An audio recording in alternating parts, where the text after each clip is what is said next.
1 Kings, chapter 1. When King David was very old, he could not keep warm, even when they put covers over him. So his attendants said to him, "Let us look for a young virgin to serve the king and take care of him. She can lie beside him so that our lord the king may keep warm." Then they searched throughout Israel for a beautiful young woman, and found Abishag, a Shunammite, and brought her to the king. The woman was very beautiful. She took care of the king and waited on him, but the king had no sexual relations with her. Now Adonijah, whose mother was Haggith, put himself forward and said, "I will be king." So he got chariots and horses ready, with 50 men to run ahead of him. His father had never rebuked him by asking, "Why do you behave as you do?" He was also very handsome, and was born next after Absalom. Adonijah conferred with Joab son of Zeruiah, and with Abiathar the priest, and they gave him their support. But Zadok the priest, Benaiah son of Jehoiada, Nathan the prophet, Shimei and Rei, and David's special guard did not join Adonijah. Adonijah then sacrificed sheep, cattle, and fattened calves at the stone of Zaholoth near Enrogel. He invited all his brothers, the king's sons, and all the royal officials of Judah, but he did not invite Nathan the prophet, or Benaiah, or the special guard, or his brother Solomon. Then Nathan asked Bathsheba, Solomon's mother, "Have you not heard that Adonijah, the son of Haggith, has become king? And our Lord David knows nothing about it. Now then, let me advise you how you can save your own life and the life of your son Solomon. Go into King David and say to him, 'My lord the king, did you not swear to me, your servant, surely Solomon your son shall be king after me, and he will sit on my throne? Why then has Adonijah become king?' While you are still there talking to the king, I will come in and add my word to what you have said." So Bathsheba went to see the aged king in his room, where Abishag the Shunammite was attending him. Bathsheba bowed down, prostrating herself before the king. "What is it you want?" the king asked. She said to him, "My lord, you yourself swore to me, your servant, by the Lord your God, 'Solomon your son shall be king after me, and he will sit on my throne.' But now Adonijah has become king, and you, my lord the king, do not know about it. He has sacrificed great numbers of cattle, fattened calves and sheep, and has invited all the king's sons, Abiathar the priest, and Joab the commander of the army. But he has not invited Solomon your servant. My lord the king, the eyes of all Israel are on you, to learn from you who will sit on the throne of my lord the king after him. Otherwise, as soon as my lord the king is laid to rest with his ancestors, I and my son Solomon will be treated as criminals." While she was still speaking with the king, Nathan the prophet arrived, and the king was told, "Nathan the prophet is here." So he went before the king and bowed with his face to the ground.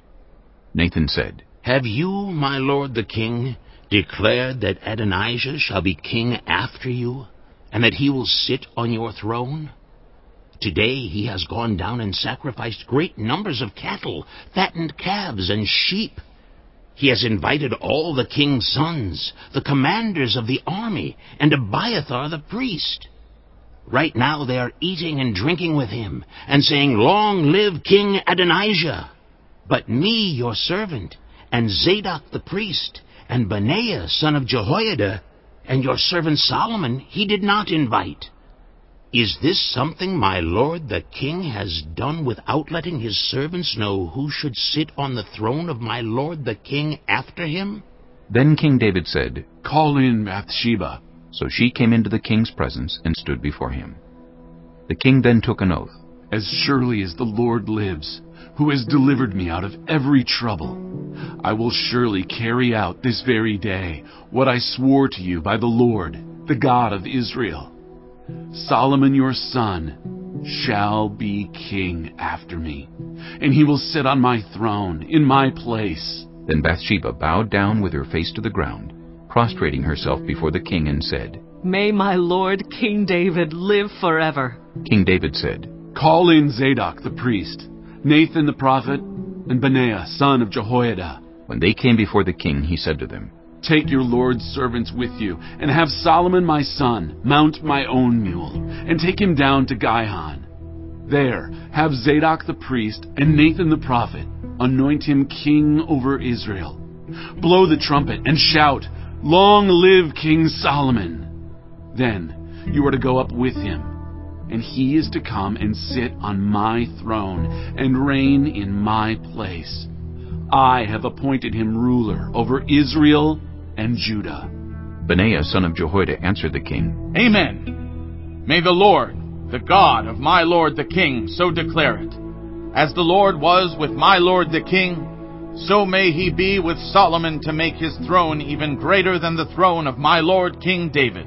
So Zadok the priest, Nathan the prophet, Benaiah son of Jehoiada, the Kerethites and the Pelethites went down and had Solomon mount King David's mule, and they escorted him to Gihon. Zadok the priest took the horn of oil from the sacred tent and anointed Solomon. Then they sounded the trumpet, and all the people shouted, Long live King Solomon! And all the people went up after him, playing pipes and rejoicing greatly, so that the ground shook with the sound. Adonijah and all the guests who were with him heard it as they were finishing their feast. On hearing the sound of the trumpet, Joab asked, What's the meaning of all the noise in the city? Even as he was speaking, Jonathan son of Abiathar the priest arrived. Adonijah said, Come in. A worthy man like you must be bringing good news. Not at all, Jonathan answered. Our Lord King David has made Solomon king. The king has sent with him Zadok the priest, Nathan the prophet, Benaiah son of Jehoiada, the Kerethites and the Pelethites, and they have put him on the king's mule. And Zadok the priest and Nathan the prophet have anointed him king at Gihon. From there they have gone up cheering, and the city resounds with it. That's the noise you hear. Moreover, Solomon has taken his seat on the royal throne.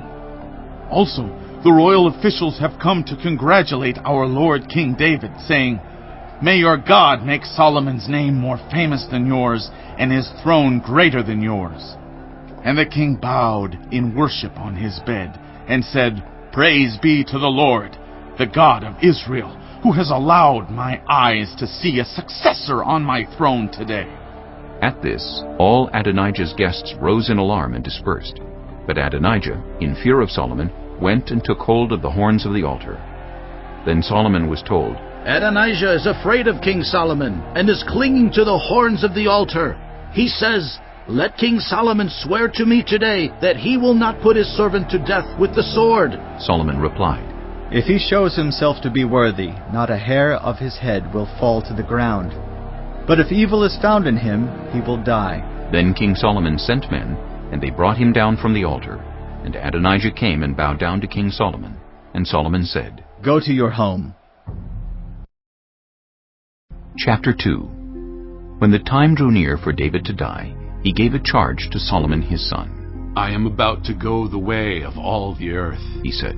So be strong. Act like a man, and observe what the Lord your God requires. Walk in obedience to him, and keep his decrees and commands, his laws and regulations, as written in the law of Moses. Do this so that you may prosper in all you do and wherever you go, and that the Lord may keep his promise to me. If your descendants watch how they live, and if they walk faithfully before me with all their heart and soul, you will never fail to have a successor on the throne of Israel. Now you yourself know what Joab, son of Zeruiah, did to me, what he did to the two commanders of Israel's armies, Abner, son of Ner, and Amasa, son of Jether. He killed them, shedding their blood in peacetime as if in battle, and with that blood he stained the belt around his waist and the sandals on his feet. Deal with him according to your wisdom, but do not let his gray head go down to the grave in peace. But show kindness to the sons of Barzillai of Gilead, and let them be among those who eat at your table.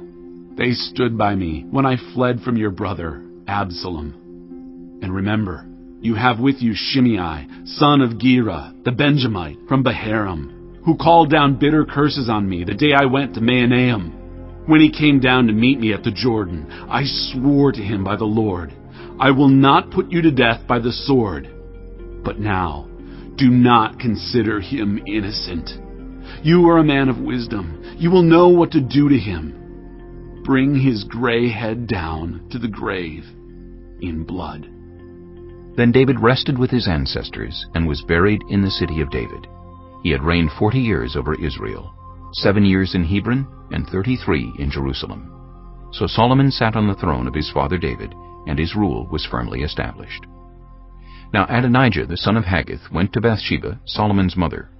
Bathsheba asked him, "Do you come peacefully?" He answered, "Yes, peacefully." Then he added, "I have something to say to you." "You may say it." She replied. "As you know," he said, "the kingdom was mine. All Israel looked to me as their king. But things changed, and the kingdom has gone to my brother, for it has come to him from the Lord. Now I have one request to make of you. Do not refuse me." "You may make it," she said. So he continued, "Please ask King Solomon, he will not refuse you, to give me Abishag, the Shunammite, as my wife." "Very well," Bathsheba replied. "I will speak to the king for you." When Bathsheba went to King Solomon to speak to him for Adonijah, the king stood up to meet her, bowed down to her, and sat down on his throne. He had a throne brought for the king's mother, and she sat down at his right hand. "I have one small request to make of you," she said. "Do not refuse me." The king replied, "Make it, my mother. I will not refuse you." So she said, "Let Abishag the Shunammite be given in marriage to your brother Adonijah." King Solomon answered his mother, "Why do you request Abishag the Shunammite for Adonijah? You might as well request the kingdom for him. After all, he is my older brother. Yes, for him and for Abiathar the priest and Joab son of Zeruiah." Then King Solomon swore by the Lord, "May God deal with me, be it ever so severely, if Adonijah does not pay with his life for this request. And now, as surely as the Lord lives, he who has established me securely on the throne of my father David, and has founded a dynasty for me as he promised, Adonijah shall be put to death today." So King Solomon gave orders to Benaiah son of Jehoiada, and he struck down Adonijah, and he died. To Abiathar the priest the king said, "Go back to your fields in Anathoth. You deserve to die. But I will not put you to death now, because you carried the ark of the sovereign Lord before my father David, and shared all my father's hardships."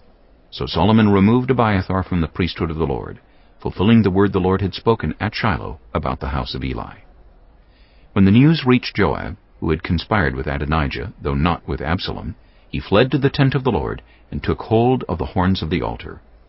King Solomon was told that Joab had fled to the tent of the Lord and was beside the altar.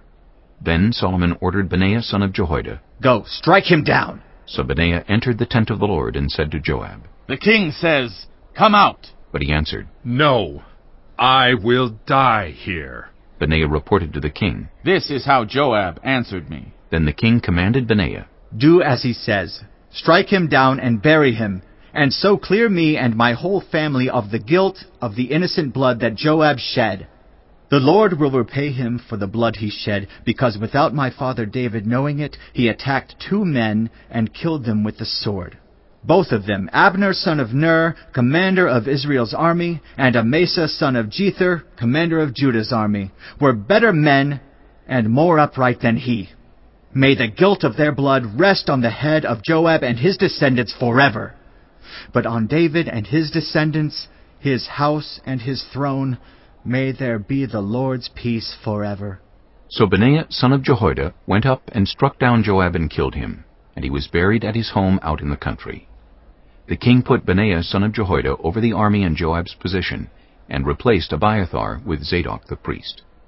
Then the king sent for Shimei and said to him, "Build yourself a house in Jerusalem and live there, but do not go anywhere else. The day you leave and cross the Kidron Valley, you can be sure you will die. Your blood will be on your own head." Shimei answered the king, "What you say is good. Your servant will do as my lord the king has said." And Shimei stayed in Jerusalem for a long time. But 3 years later, 2 of Shimei's slaves ran off to Achish son of Maacah, king of Gath, and Shimei was told, "Your slaves are in Gath." At this, he saddled his donkey and went to Achish at Gath in search of his slaves. So Shimei went away and brought the slaves back from Gath. When Solomon was told that Shimei had gone from Jerusalem to Gath and had returned, The king summoned Shimei and said to him, Did I not make you swear by the Lord and warn you, on the day you leave to go anywhere else, you can be sure you will die? At that time you said to me, What you say is good, I will obey. Why then did you not keep your oath to the Lord and obey the command I gave you? The king also said to Shimei, You know in your heart all the wrong you did to my father David. Now the Lord will repay you for your wrongdoing. But King Solomon will be blessed, and David's throne will remain secure before the Lord forever. Then the king gave the order to Benaiah son of Jehoiada, and he went out and struck Shimei down, and he died. The kingdom was now established in Solomon's hands. Chapter 3. Solomon made an alliance with Pharaoh king of Egypt and married his daughter. He brought her to the city of David until he finished building his palace and the temple of the Lord and the wall around Jerusalem. The people, however, were still sacrificing at the high places, because a temple had not yet been built for the name of the Lord. Solomon showed his love for the Lord by walking according to the instructions given him by his father David, except that he offered sacrifices and burned incense on the high places. The king went to Gibeon to offer sacrifices, for that was the most important high place, and Solomon offered 1,000 burnt offerings on that altar. At Gibeon, the Lord appeared to Solomon during the night in a dream, and God said, Ask for whatever you want me to give you. Solomon answered, You have shown great kindness to your servant, my father David, because he was faithful to you and righteous and upright in heart. You have continued this great kindness to him and have given him a son to sit on his throne this very day. Now, Lord my God, you have made your servant king in place of my father David. But I am only a little child and do not know how to carry out my duties. Your servant is here among the people you have chosen, a great people, too numerous to count or number. So give your servant a discerning heart to govern your people and to distinguish between right and wrong. For who is able to govern this great people of yours? The Lord was pleased that Solomon had asked for this. So God said to him, Since you have asked for this, and not for long life, or wealth for yourself, nor have asked for the death of your enemies, but for discernment in administering justice, I will do what you have asked. I will give you a wise and discerning heart, so that there will never have been anyone like you, nor will there ever be. Moreover, I will give you what you have not asked for, both wealth and honor, so that in your lifetime you will have no equal among kings. And if you walk in obedience to me, and keep my decrees and commands as David your father did, I will give you a long life. Then Solomon awoke, and he realized it had been a dream. He returned to Jerusalem, stood before the ark of the Lord's covenant, and sacrificed burnt offerings and fellowship offerings. Then he gave a feast for all his court. Now 2 prostitutes came to the king and stood before him. One of them said, Pardon me, my lord. This woman and I live in the same house, and I had a baby while she was there with me. The 3rd day after my child was born, this woman also had a baby. We were alone. There was no one in the house but the 2 of us. During the night, this woman's son died because she lay on him. So she got up in the middle of the night and took my son from my side, while I, your servant, was asleep. She put him by her breast, and put her dead son by my breast. The next morning I got up to nurse my son, and he was dead. But when I looked at him closely in the morning light, I saw that it wasn't the son I had born. The other woman said, No, the living one is my son. The dead one is yours. But the first one insisted, No, the dead one is yours. The living one is mine. And so they argued before the king. The king said, This one says, My son is alive and your son is dead, while that one says, No, your son is dead and mine is alive. Then the king said, Bring me a sword. So they brought a sword for the king. He then gave an order, Cut the living child in 2 and give half to one and half to the other. The woman whose son was alive was deeply moved out of love for her son and said to the king, Please, my lord, give her the living baby. Don't kill him. But the other said, Neither I nor you shall have him. Cut him in two. Then the king gave his ruling. Give the living baby to the first woman. Do not kill him. She is his mother. When all Israel heard the verdict the king had given, they held the king in awe, because they saw that he had wisdom from God to administer justice. Chapter 4. So King Solomon ruled over all Israel, and these were his chief officials: Azariah, son of Zadok the priest; Elihoreph and Ahijah, sons of Shisha, secretaries; Jehoshaphat, son of Ahilud, recorder; Benaiah, son of Jehoiada, commander-in-chief; Zadok and Abiathar, priests; Azariah, son of Nathan, in charge of the district governors; Zabud, son of Nathan, a priest and advisor to the king; Ahishar, palace administrator; Adoniram, son of Abda, in charge of forced labor. Solomon had 12 district governors over all Israel, who supplied provisions for the king and the royal household. Each one had to provide supplies for 1 month in the year. These are their names: Ben-Hur, in the hill country of Ephraim; Ben-Deker, in Makaz; Shealbim, Beth-Shemesh, and Elon Beth-Hanan; Ben-Hesed, in Arubboth; Soko, and all the land of Hepher were his; Ben-Abinadab, in Naphoth Dor; he was married to Tapheth, daughter of Solomon; Baanah, son of Ahilud, in Taanach and Megiddo, and in all of Bethshan next to Zarathan below Jezreel, from Bethshan to Abel-Meholah across to Jokmeam; Ben-Geber, in Ramoth-Gilead; the settlements of Jair, son of Manasseh, in Gilead were his, as well as the region of Argob in Bashan, and its 60 large walled cities with bronze gate bars; Ahinadab, son of Iddo, in Mahanaim; Ahimaaz, in Naphtali, he had married Basemath, daughter of Solomon; Baanah, son of Hushai, in Asher and in Aloth; Jehoshaphat, son of Peruah, in Issachar; Shimei, son of Elah, in Benjamin; Geber, son of Uri, in Gilead, the country of Sihon, king of the Amorites, and the country of Og, king of Bashan. He was the only governor over the district. The people of Judah and Israel were as numerous as the sand on the seashore. They ate, they drank, and they were happy. And Solomon ruled over all the kingdoms from the Euphrates River to the land of the Philistines, as far as the border of Egypt. These countries brought tribute and were Solomon's subjects all his life. Solomon's daily provisions were 30 cors of the finest flour and 60 cors of meal, 10 head of stall-fed cattle, 20 of pasture-fed cattle, and 100 sheep and goats, as well as deer, gazelles, roebucks, and choice fowl. For he ruled over all the kingdoms west of the Euphrates River, from Tifsa to Gaza, and had peace on all sides. During Solomon's lifetime, Judah and Israel, from Dan to Beersheba, lived in safety, everyone under their own vine and under their own fig tree. Solomon had 4,000 stalls for chariot horses and 12,000 horses. The district governors, each in his month, supplied provisions for King Solomon and all who came to the king's table. They saw to it that nothing was lacking. They also brought to the proper place their quotas of barley and straw for the chariot horses and the other horses. God gave Solomon wisdom and very great insight, and a breadth of understanding as measureless as the sand on the seashore. Solomon's wisdom was greater than the wisdom of all the people of the East, and greater than all the wisdom of Egypt. He was wiser than anyone else, including Ethan the Ezrahite, wiser than Heman, Calcol, and Darda, the sons of Mahol. And his fame spread to all the surrounding nations. He spoke 3,000 proverbs, and his songs numbered 1,005. He spoke about plant life, from the cedar of Lebanon to the hyssop that grows out of walls. He also spoke about animals and birds, reptiles and fish.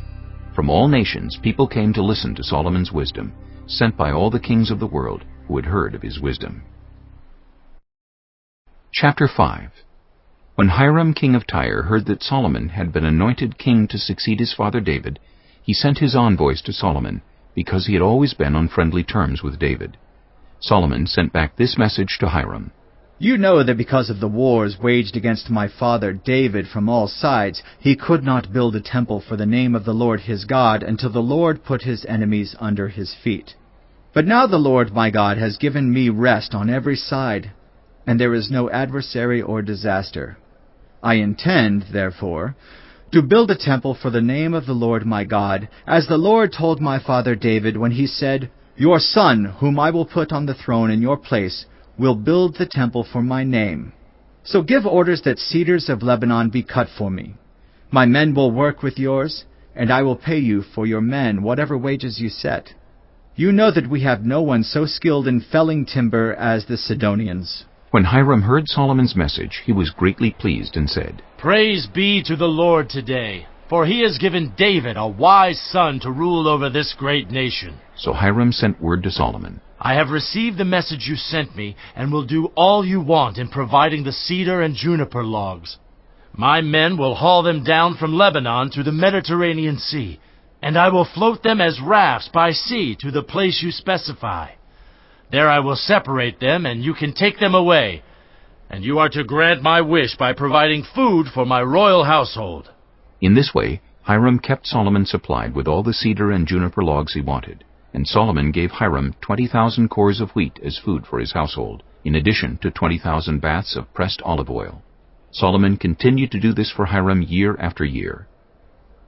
The Lord gave Solomon wisdom, just as he had promised him. There were peaceful relations between Hiram and Solomon, and the two of them made a treaty. King Solomon conscripted laborers from all Israel, 30,000 men. He sent them off to Lebanon in shifts of 10,000 a month, so that they spent 1 month in Lebanon and 2 months at home. Adoniram was in charge of the forced labor. Solomon had 70,000 carriers and 80,000 stonecutters in the hills, as well as 3,300 foremen who supervised the project and directed the workers. At the king's command, they removed from the quarry large blocks of high-grade stone to provide a foundation of dressed stone for the temple. The craftsmen of Solomon and Hiram and workers from Byblos cut and prepared the timber and stone for the building of the temple. Chapter 6. In the 480th year after the Israelites came out of Egypt, in the 4th year of Solomon's reign over Israel, in the month of Ziv, the 2nd month, he began to build the temple of the Lord. The temple that King Solomon built for the Lord was 60 cubits long, 20 wide, and 30 high. The portico at the front of the main hall of the temple extended the width of the temple, that is, 20 cubits, and projected 10 cubits from the front of the temple. He made narrow windows high up in the temple walls. Against the walls of the main hall and inner sanctuary, he built a structure around the building, in which there were side rooms. The lowest floor was 5 cubits wide, the middle floor 6 cubits, and the third floor 7.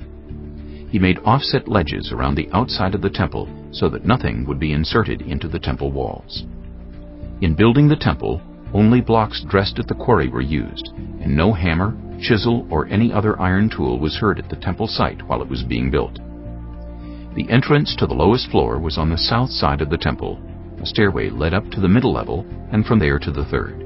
So he built the temple and completed it, roofing it with beams and cedar planks. And he built the side rooms all along the temple. The height of each was 5 cubits, and they were attached to the temple by beams of cedar. The word of the Lord came to Solomon. "As for this temple you are building, if you follow my decrees, observe my laws, and keep all my commands and obey them, I will fulfill through you the promise I gave to David your father, and I will live among the Israelites, and will not abandon my people Israel." So Solomon built the temple and completed it. He lined its interior walls with cedar boards, paneling them from the floor of the temple to the ceiling, and covered the floor of the temple with planks of juniper. He partitioned off 20 cubits at the rear of the temple with cedar boards from floor to ceiling to form within the temple an inner sanctuary, the most holy place. The main hall in front of this room was 40 cubits long. The inside of the temple was cedar, carved with gourds and open flowers. Everything was cedar, no stone was to be seen. He prepared the inner sanctuary within the temple to set the Ark of the Covenant of the Lord there. The inner sanctuary was 20 cubits long, 20 wide, and 20 high. He overlaid the inside with pure gold, and he also overlaid the altar of cedar. Solomon covered the inside of the temple with pure gold, and he extended gold chains across the front of the inner sanctuary, which was overlaid with gold. So he overlaid the whole interior with gold. He also overlaid with gold the altar that belonged to the inner sanctuary. For the inner sanctuary, he made a pair of cherubim out of olive wood, each 10 cubits high. One wing of the first cherub was 5 cubits long, and the other wing 5 cubits, 10 cubits from wingtip to wingtip. The second cherub also measured 10 cubits, for the 2 cherubim were identical in size and shape. The height of each cherub was 10 cubits. He placed the cherubim inside the innermost room of the temple with their wings spread out. The wing of one cherub touched one wall, while the wing of the other touched the other wall, and their wings touched each other in the middle of the room. He overlaid the cherubim with gold. On the walls all around the temple, in both the inner and outer rooms, he carved cherubim, palm trees, and open flowers.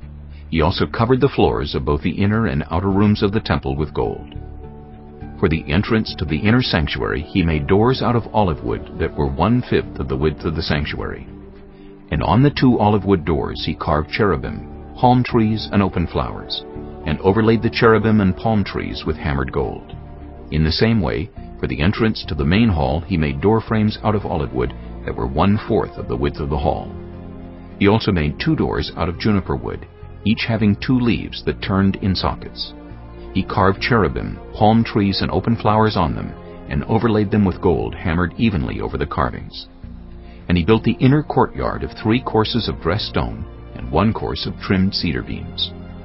The foundation of the temple of the Lord was laid in the 4th year, in the month of Ziv. In the 11th year, in the month of Bul, the 8th month, the temple was finished in all its details according to its specifications.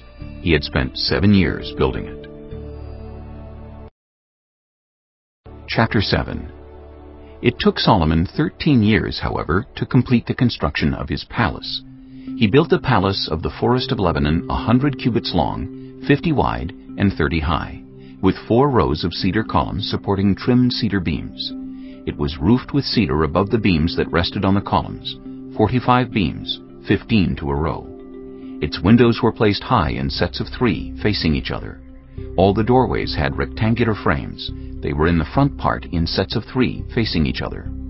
He made a colonnade 50 cubits long and 30 wide. In front of it was a portico, and in front of that were pillars and an overhanging roof.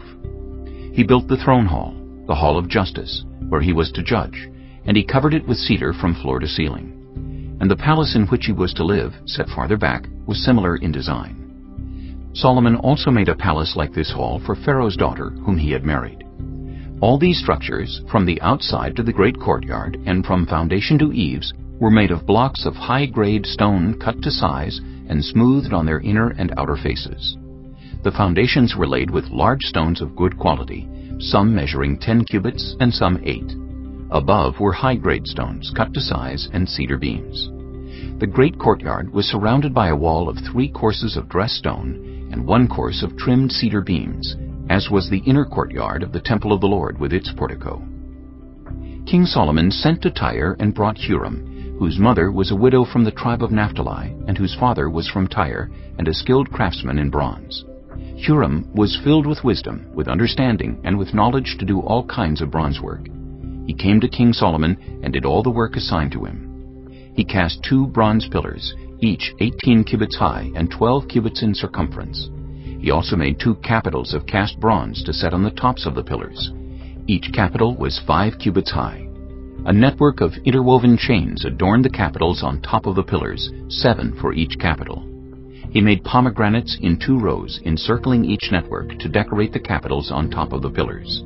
He did the same for each capital. The capitals on top of the pillars in the portico were in the shape of lilies, 4 cubits high. On the capitals of both pillars, above the bowl-shaped part next to the network, were the 200 pomegranates in rows all around. He erected the pillars at the portico of the temple. The pillar to the south he named Jachin, and the one to the north, Boaz.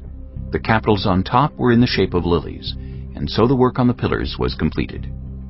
He made the sea of cast metal, circular in shape, measuring 10 cubits from rim to rim, and 5 cubits high.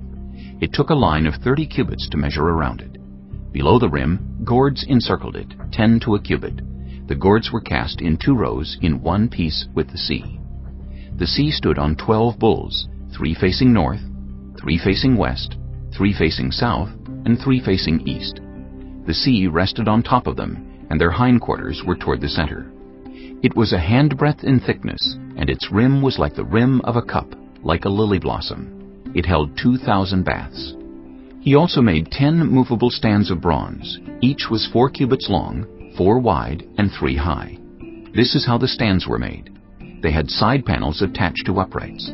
On the panels between the uprights were lions, bulls, and cherubim, and on the uprights as well. Above and below the lions and bulls were wreaths of hammered work. Each stand had 4 bronze wheels with bronze axles, and each had a basin resting on 4 supports, cast with wreaths on each side. On the inside of the stand there was an opening that had a circular frame 1 cubit deep. This opening was round, and with its basework it measured 1.5 cubits. Around its opening there was engraving. The panels of the stands were square, not round. The 4 wheels were under the panels, and the axles of the wheels were attached to the stand. The diameter of each wheel was 1.5 cubits. The wheels were made like chariot wheels. The axles, rims, spokes, and hubs were all of cast metal. Each stand had 4 handles, 1 on each corner, projecting from the stand. At the top of the stand there was a circular band 0.5 cubit deep. The supports and panels were attached to the top of the stand. He engraved cherubim, lions, and palm trees on the surfaces of the supports and on the panels, in every available space, with wreaths all around. This is the way he made the 10 stands. They were all cast in the same molds and were identical in size and shape. He then made 10 bronze basins, each holding 40 baths and measuring 4 cubits across, 1 basin to go on each of the 10 stands. He placed 5 of the stands on the south side of the temple and 5 on the north. He placed the sea on the south side, at the southeast corner of the temple. He also made the pots and shovels and sprinkling bowls. So Huram finished all the work he had undertaken for King Solomon in the temple of the Lord: the 2 pillars, the 2 bowl-shaped capitals on top of the pillars, the 2 sets of network decorating the 2 bowl-shaped capitals on top of the pillars, the 400 pomegranates for the 2 sets of network, 2 rows of pomegranates for each network decorating the bowl-shaped capitals on top of the pillars, the 10 stands with their 10 basins, the sea and the 12 bowls under it, the pots, shovels, and sprinkling bowls. All these objects that Huram made for King Solomon for the temple of the Lord were of burnished bronze. The king had them cast in clay molds in the plain of the Jordan between Succoth and Zarethan. Solomon left all these things unweighed, because there were so many. The weight of the bronze was not determined. Solomon also made all the furnishings that were in the Lord's temple: the golden altar, the golden table on which was the bread of the presence, the lampstands of pure gold, 5 on the right and 5 on the left in front of the inner sanctuary, the gold floral work and lamps and tongs, the pure gold basins, wick trimmers, sprinkling bowls, dishes, and censers, and the gold sockets for the doors of the innermost room, the most holy place, and also for the doors of the main hall of the temple. When all the work King Solomon had done for the temple of the Lord was finished, he brought in the things his father David had dedicated, the silver and gold and the furnishings, and he placed them in the treasuries of the Lord's temple.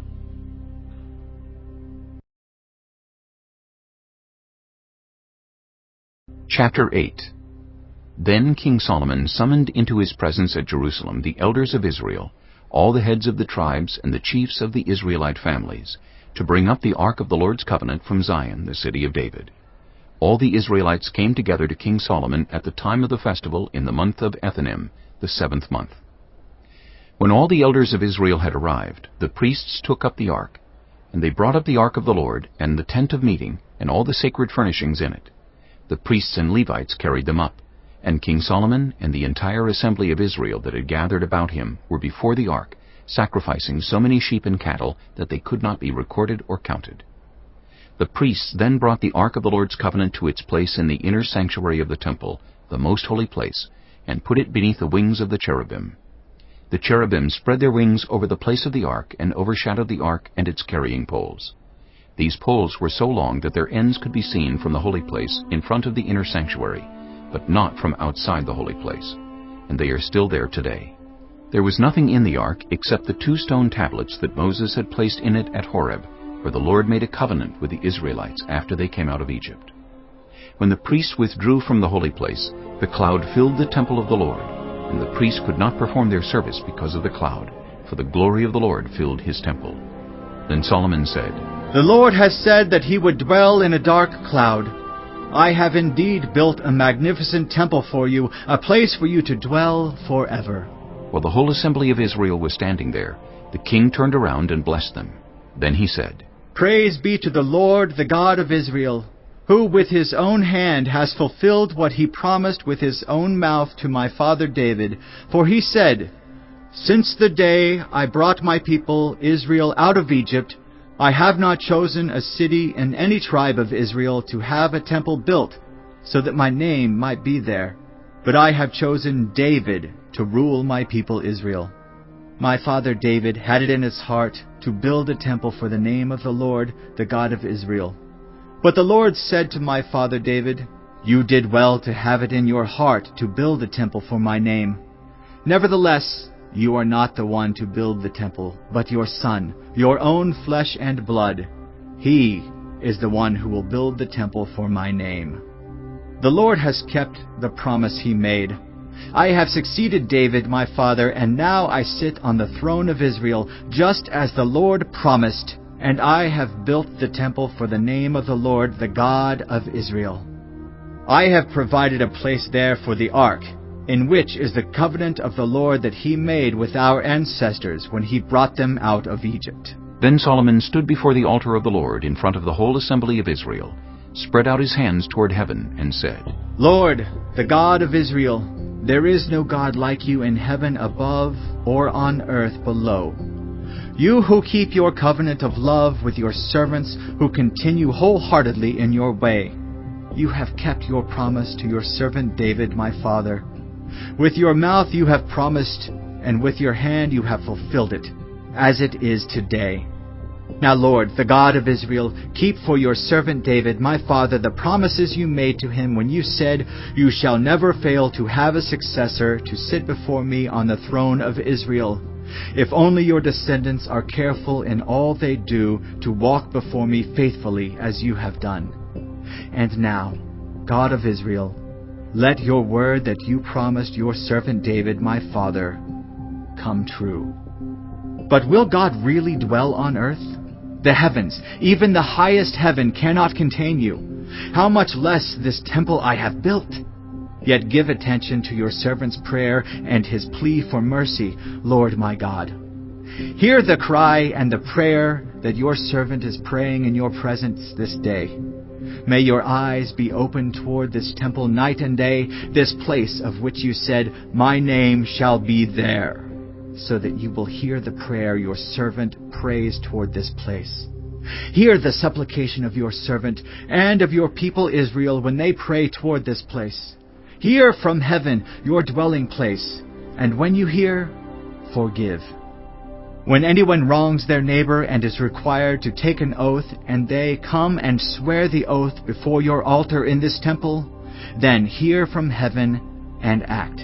Judge between your servants, condemning the guilty by bringing down on their heads what they have done, and vindicating the innocent by treating them in accordance with their innocence.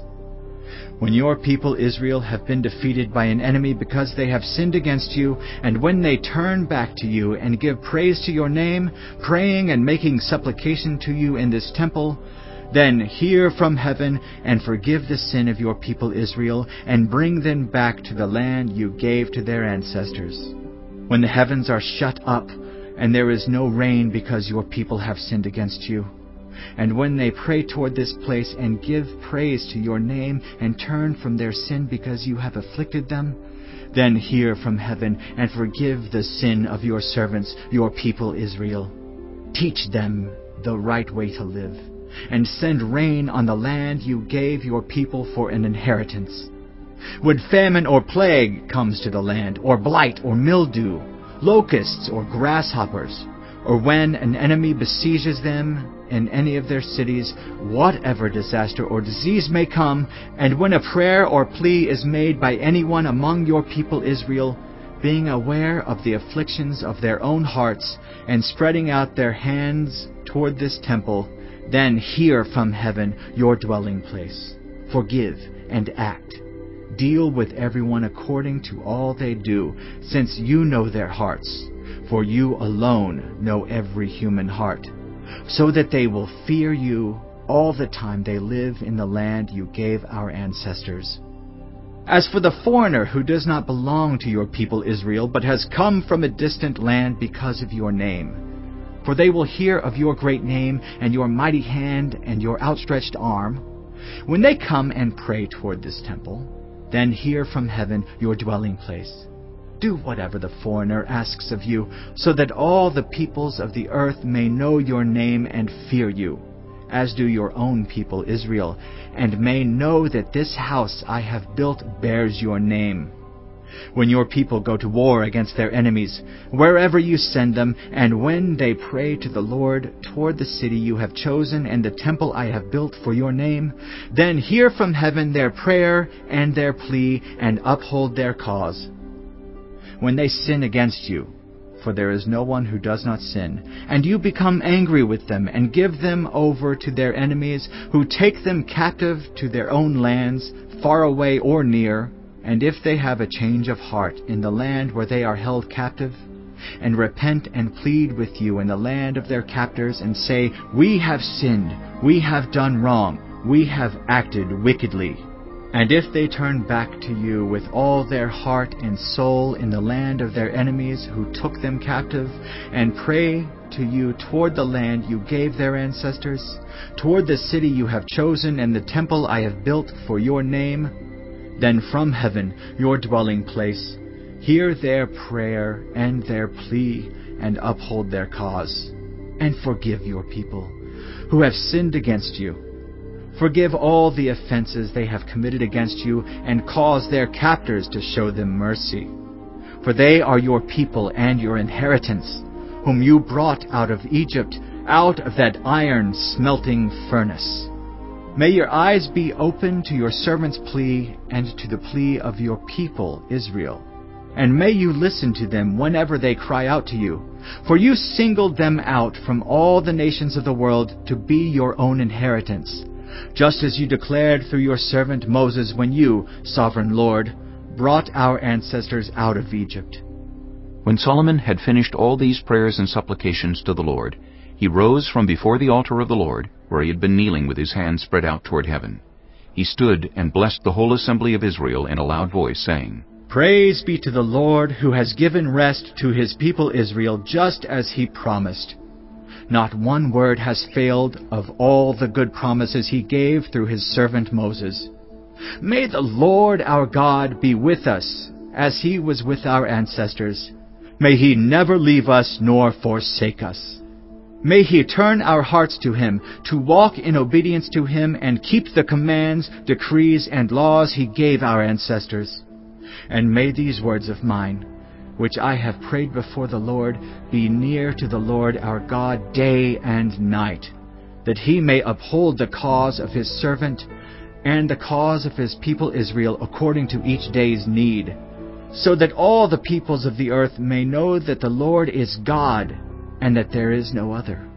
And may your hearts be fully committed to the Lord our God, to live by his decrees and obey his commands, as at this time.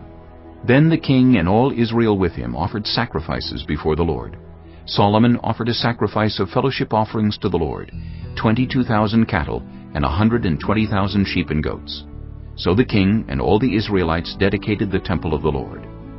On that same day, the king consecrated the middle part of the courtyard in front of the temple of the Lord, and there he offered burnt offerings, grain offerings, and the fat of the fellowship offerings, because the bronze altar that stood before the Lord was too small to hold the burnt offerings, the grain offerings, and the fat of the fellowship offerings. So Solomon observed the festival at that time, and all Israel with him, a vast assembly, people from Lebo-Hamath to the Wadi of Egypt. They celebrated it before the Lord our God for 7 days, and 7 days more, 14 days in all. On the following day he sent the people away. They blessed the king and then went home, joyful and glad in heart for all the good things the Lord had done for his servant David and his people Israel. Chapter 9. When Solomon had finished building the temple of the Lord and the royal palace, and had achieved all he had desired to do, the Lord appeared to him a second time, as he had appeared to him at Gibeon. The Lord said to him, I have heard the prayer and plea you have made before me. I have consecrated this temple, which you have built, by putting my name there forever. My eyes and my heart will always be there. As for you, if you walk before me faithfully, with integrity of heart and uprightness, as David your father did, and do all I command, and observe my decrees and laws, I will establish your royal throne over Israel forever, as I promised David your father, when I said, 'You shall never fail to have a successor on the throne of Israel.' But if you or your descendants turn away from me and do not observe the commands and decrees I have given you, and go off to serve other gods and worship them, then I will cut off Israel from the land I have given them, and will reject this temple I have consecrated for my name. Israel will then become a byword and an object of ridicule among all peoples. This temple will become a heap of rubble. All who pass by will be appalled and will scoff and say, 'Why has the Lord done such a thing to this land and to this temple?' People will answer, 'Because they have forsaken the Lord their God, who brought their ancestors out of Egypt, and have embraced other gods, worshipping and serving them. That is why the Lord brought all this disaster on them.'" At the end of 20 years, during which Solomon built these two buildings, the temple of the Lord and the royal palace, King Solomon gave 20 towns in Galilee to Hiram, king of Tyre, because Hiram had supplied him with all the cedar and juniper and gold he wanted. But when Hiram went from Tyre to see the towns that Solomon had given him, he was not pleased with them. "What kind of towns are these you have given me, my brother?" he asked. And he called them the land of Cabul, a name they have to this day. Now Hiram had sent to the king 120 talents of gold. Here is the account of the forced labor King Solomon conscripted to build the Lord's temple, his own palace, the terraces, the wall of Jerusalem, and Hazor, Megiddo, and Gezer. Pharaoh, king of Egypt, had attacked and captured Gezer. He had set it on fire. He killed its Canaanite inhabitants, and then gave it as a wedding gift to his daughter, Solomon's wife. And Solomon rebuilt Gezer. He built up Lower Beth-horon, Baalath, and Tadmor in the desert within his land, as well as all his store cities, and the towns for his chariots and for his horses, whatever he desired to build in Jerusalem, in Lebanon, and throughout all the territory he ruled. There were still people left from the Amorites, Hittites, Perizzites, Hivites, and Jebusites. These people were not Israelites. Solomon conscripted the descendants of all these peoples remaining in the land, whom the Israelites could not exterminate, to serve as slave labor, as it is to this day. But Solomon did not make slaves of any of the Israelites. They were his fighting men, his government officials, his officers, his captains, and the commanders of his chariots and charioteers. They were also the chief officials in charge of Solomon's projects, 550 officials supervising those who did the work. After Pharaoh's daughter had come up from the city of David to the palace Solomon had built for her, he constructed the terraces. 3 times a year, Solomon sacrificed burnt offerings and fellowship offerings on the altar he had built for the Lord, burning incense before the Lord along with them, and so fulfilled the temple obligations. King Solomon also built ships at Ezion-Geber, which is near Elath in Edom, on the shore of the Red Sea.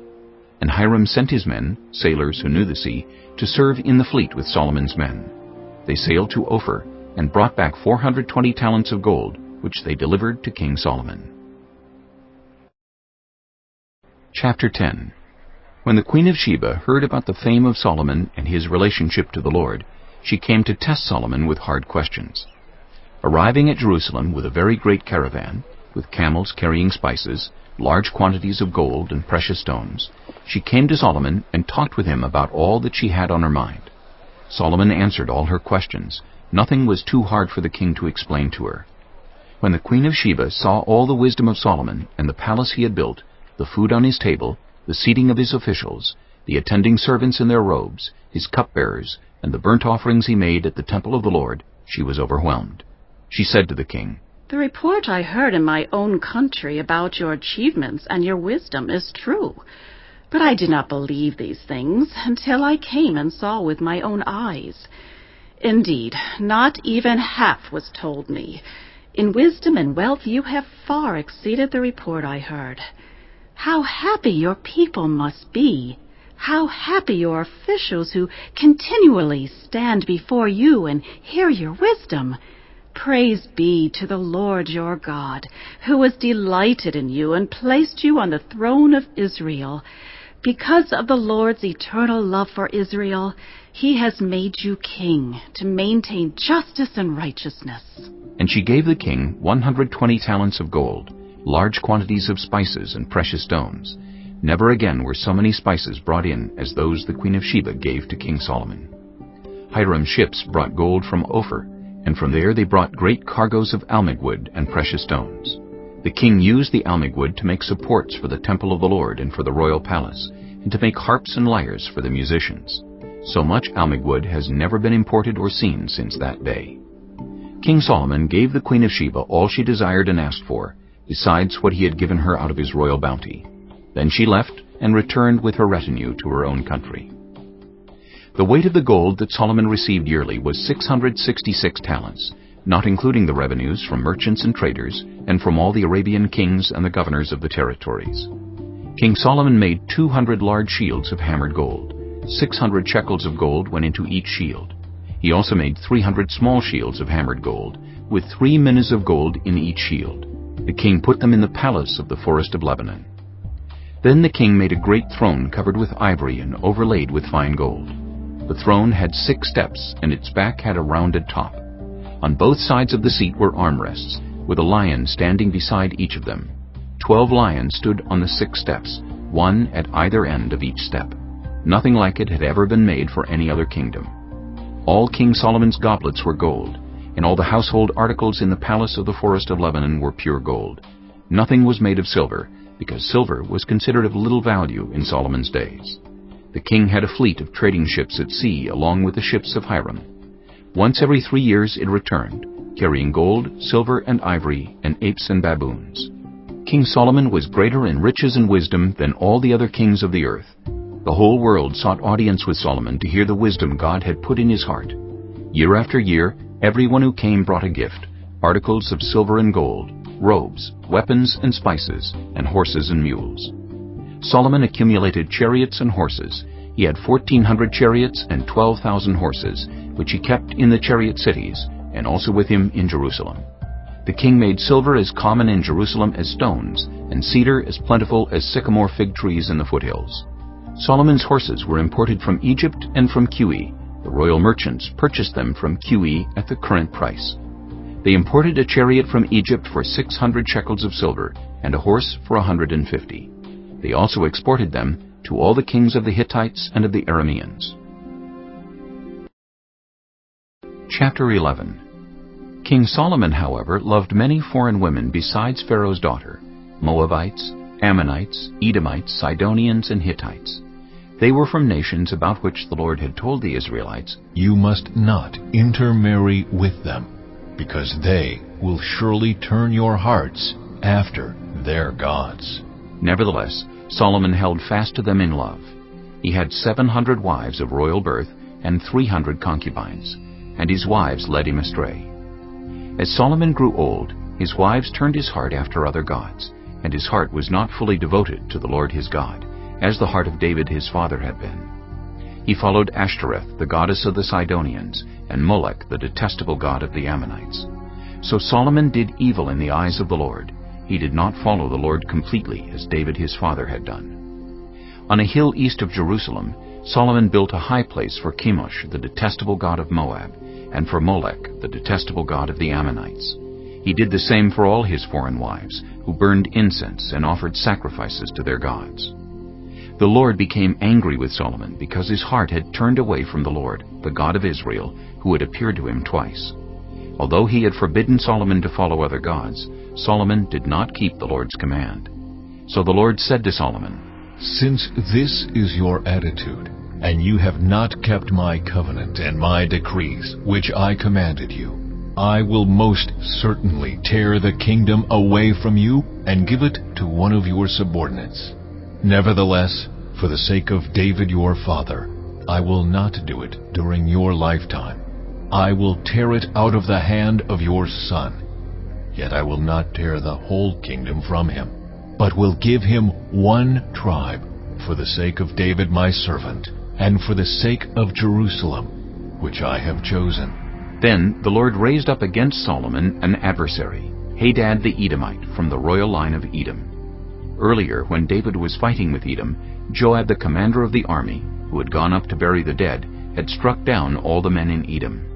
Joab and all the Israelites stayed there for 6 months, until they had destroyed all the men in Edom. But Hadad, still only a boy, fled to Egypt with some Edomite officials who had served his father.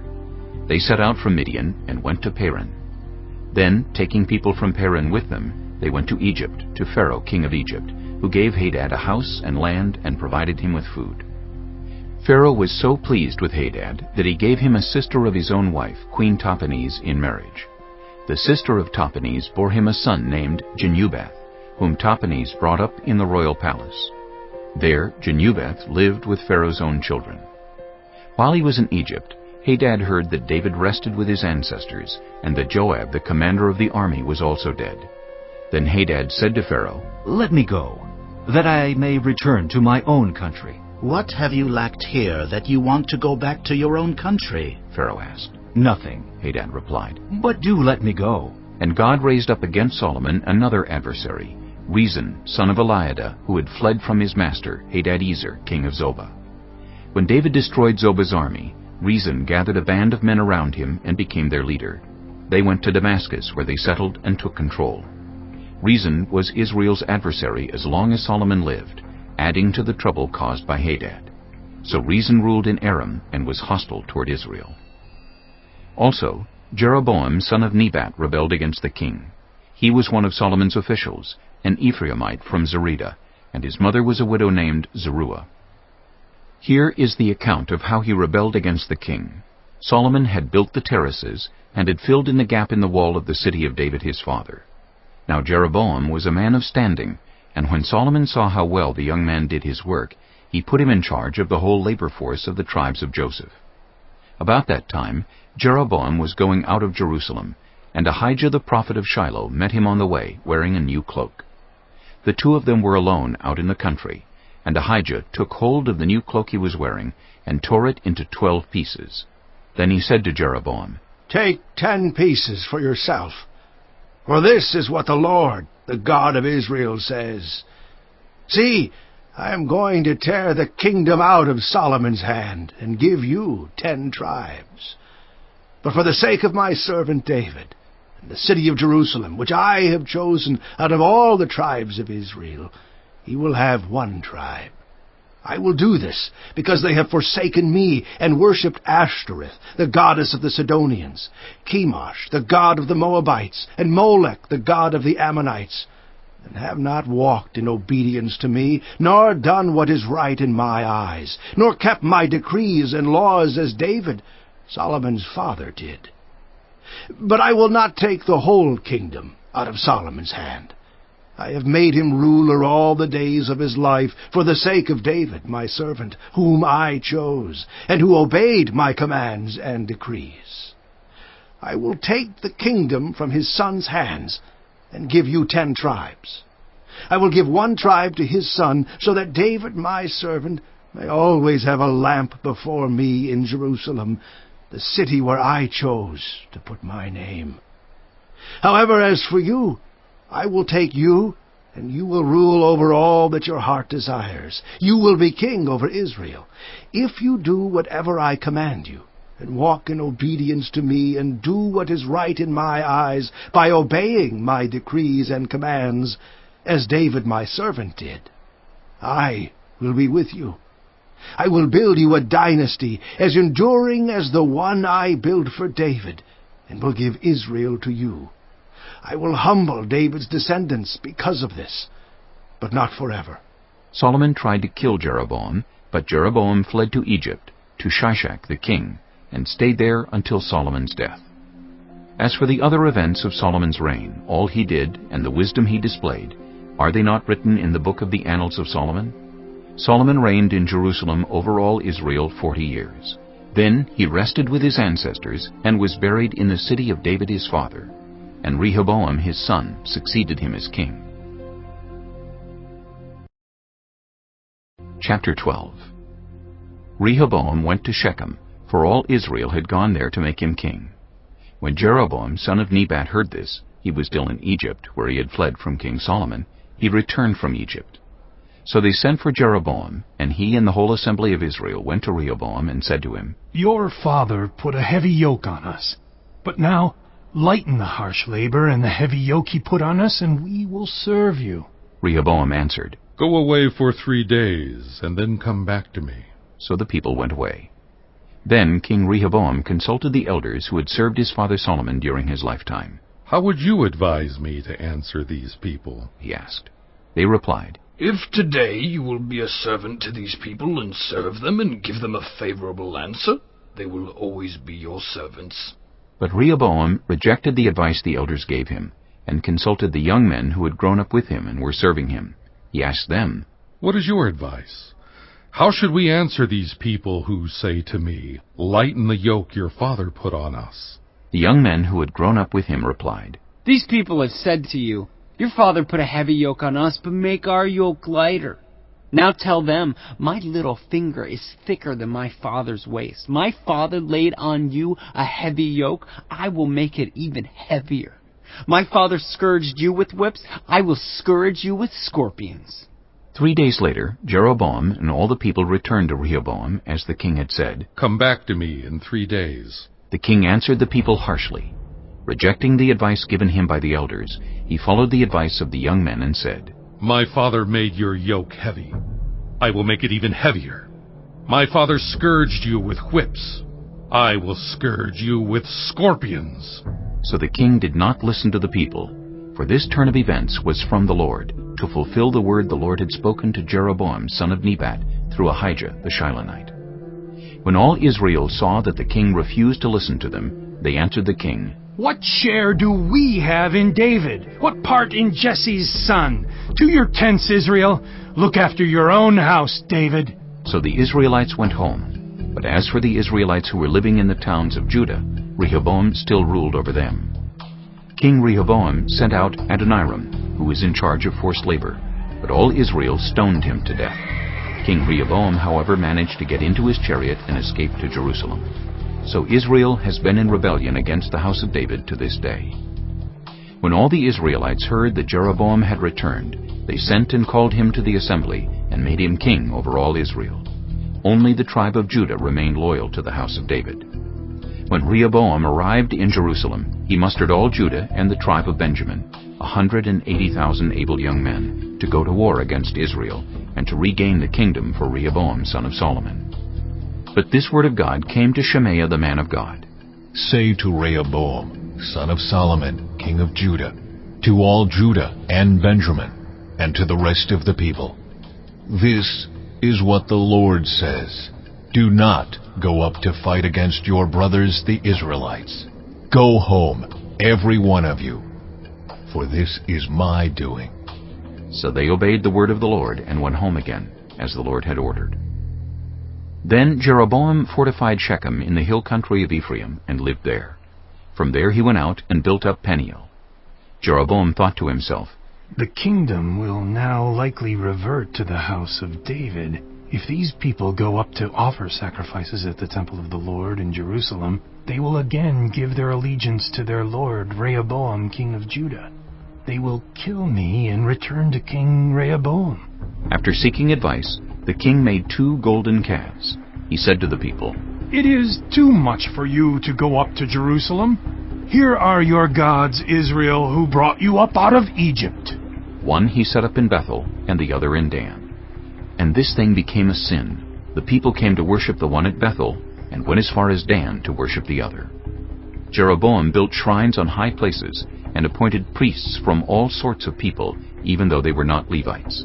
He instituted a festival on the 15th day of the 8th month, like the festival held in Judah, and offered sacrifices on the altar.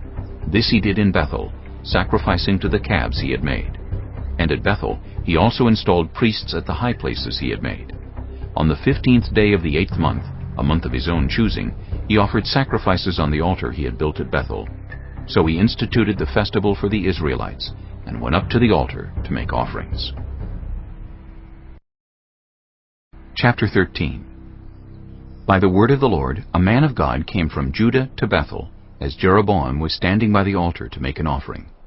By the word of the Lord he cried out against the altar, Altar! Altar! This is what the Lord says. A son named Josiah will be born to the house of David. On you he will sacrifice the priests of the high places who make offerings here, and human bones will be burned on you. That same day, the man of God gave a sign.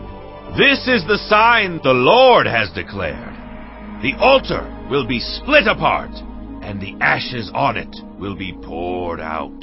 When King Jeroboam heard what the man of God cried out against the altar at Bethel, he stretched out his hand from the altar and said, "Seize him!"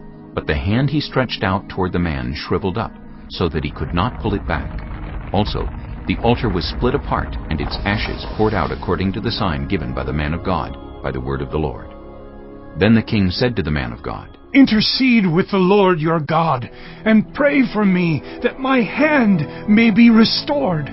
So the man of God interceded with the Lord, and the king's hand was restored, and became as it was before. The king said to the man of God, "Come home with me for a meal, and I will give you a gift." But the man of God answered the king, Even if you were to give me half your possessions, I would not go with you, nor would I eat bread or drink water here. For I was commanded by the word of the Lord, you must not eat bread or drink water or return by the way you came. So he took another road, and did not return by the way he had come to Bethel. Now there was a certain old prophet living in Bethel, whose sons came and told him all that the man of God had done there that day. They also told their father what he had said to the king. Their father asked them, "Which way did he go?" And his sons showed him which road the man of God from Judah had taken. So he said to his sons, "Saddle the donkey for me." And when they had saddled the donkey for him, he mounted it, and rode after the man of God. He found him sitting under an oak tree, and asked, "Are you the man of God who came from Judah?" I am, he replied. So the prophet said to him, "Come home with me and eat." The man of God said, I cannot turn back and go with you, nor can I eat bread or drink water with you in this place. I have been told by the word of the Lord, you must not eat bread or drink water there or return by the way you came. The old prophet answered, "I too am a prophet, as you are. And an angel said to me, by the word of the Lord, bring him back with you to your house, so that he may eat bread and drink water." But he was lying to him. So the man of God returned with him, and ate and drank in his house. While they were sitting at the table, the word of the Lord came to the old prophet who had brought him back. He cried out to the man of God who had come from Judah, "This is what the Lord says. You have defied the word of the Lord, and have not kept the command the Lord your God gave you. You came back and ate bread and drank water in the place where he told you not to eat or drink. Therefore, your body will not be buried in the tomb of your ancestors." When the man of God had finished eating and drinking, the prophet who had brought him back saddled his donkey for him. As he went on his way, a lion met him on the road and killed him, and his body was left lying on the road, with both the donkey and the lion standing beside it. Some people who passed by saw the body lying there, with the lion standing beside the body, and they went and reported it in the city where the old prophet lived. When the prophet who had brought him back from his journey heard of it, he said, "It is the man of God who defied the word of the Lord. The Lord has given him over to the lion, which has mauled him and killed him, as the word of the Lord had warned him." The prophet said to his sons, "Saddle the donkey for me." And they did so. Then he went out and found the body lying on the road, with the donkey and the lion standing beside it. The lion had neither eaten the body nor mauled the donkey. So the prophet picked up the body of the man of God, laid it on the donkey, and brought it back to his own city to mourn for him and bury him. Then he laid the body in his own tomb, and they mourned over him and said, "Alas, my brother." After burying him, he said to his sons, "When I die, bury me in the grave where the man of God is buried. Lay my bones beside his bones. For the message he declared by the word of the Lord against the altar in Bethel, and against all the shrines on the high places in the towns of Samaria, will certainly come true." Even after this, Jeroboam did not change his evil ways, but once more appointed priests for the high places from all sorts of people. Anyone who wanted to become a priest he consecrated for the high places. This was the sin of the house of Jeroboam, that led to its downfall and to its destruction from the face of the earth. Chapter 14. At that time Abijah, son of Jeroboam, became ill. And Jeroboam said to his wife, "Go disguise yourself, so you won't be recognized as the wife of Jeroboam. Then go to Shiloh, Ahijah the prophet is there, the one who told me I would be king over this people. Take 10 loaves of bread with you, some cakes, and a jar of honey, and go to him. He will tell you what will happen to the boy." So Jeroboam's wife did what he said and went to Ahijah's house in Shiloh. Now Ahijah could not see. His sight was gone because of his age. But the Lord had told Ahijah, "Jeroboam's wife is coming to ask you about her son, for he is ill, and you are to give her such and such an answer. When she arrives, she will pretend to be someone else." So when Ahijah heard the sound of her footsteps at the door, he said, "Come in, wife of Jeroboam. Why this pretense? I have been sent to you with bad news. Go tell Jeroboam that this is what the Lord, the God of Israel, says. I raised you up from among the people, and appointed you ruler over my people Israel. I tore the kingdom away from the house of David, and gave it to you, but you have not been like my servant David, who kept my commands, and followed me with all his heart, doing only what was right in my eyes. You have done more evil than all who lived before you. You have made for yourself other gods, idols made of metal. You have aroused my anger and turned your back on me. Because of this, I am going to bring disaster on the house of Jeroboam. I will cut off from Jeroboam every last male in Israel, slave or free. I will burn up the house of Jeroboam as one burns dung until it is all gone. Dogs will eat those belonging to Jeroboam who die in the city, and the birds will feed on those who die in the country. The Lord has spoken. As for you, go back home. When you set foot in your city, the boy will die. All Israel will mourn for him and bury him. He is the only one belonging to Jeroboam who will be buried, because he is the only one in the house of Jeroboam in whom the Lord, the God of Israel, has found anything good. The Lord will raise up for himself a king over Israel who will cut off the family of Jeroboam. Even now this is beginning to happen. And the Lord will strike Israel so that it will be like a reed swaying in the water. He will uproot Israel from this good land that he gave to their ancestors and scatter them beyond the Euphrates River, because they aroused the Lord's anger by making Asherah poles. And he will give Israel up because of the sins Jeroboam has committed and has caused Israel to commit." Then Jeroboam's wife got up and left and went to Tirzah. As soon as she stepped over the threshold of the house, the boy died. They buried him, and all Israel mourned for him, as the Lord had said through his servant the prophet Ahijah. The other events of Jeroboam's reign, his wars and how he ruled, are written in the book of the annals of the kings of Israel. He reigned for 22 years, and then rested with his ancestors, and Nadab his son succeeded him as king. Rehoboam, son of Solomon, was king in Judah.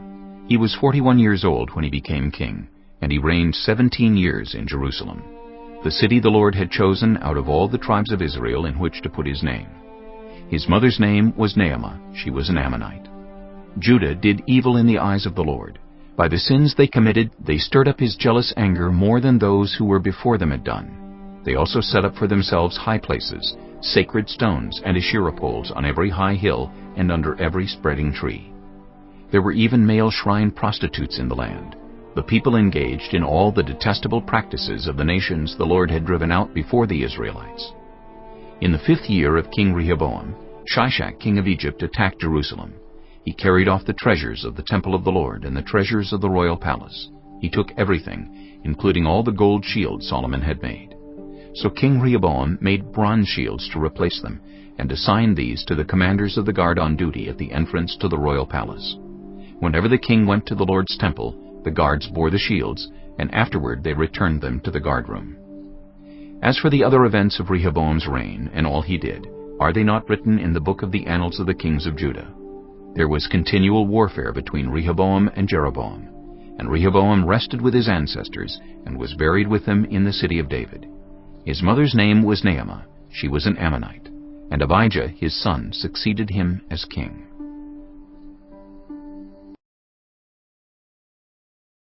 Chapter 15. In the 18th year of the reign of Jeroboam son of Nebat, Abijah became king of Judah, and he reigned in Jerusalem 3 years. His mother's name was Maacah, daughter of Abishalom. He committed all the sins his father had done before him. His heart was not fully devoted to the Lord his God, as the heart of David his forefather had been. Nevertheless, for David's sake, the Lord his God gave him a lamp in Jerusalem by raising up a son to succeed him, and by making Jerusalem strong.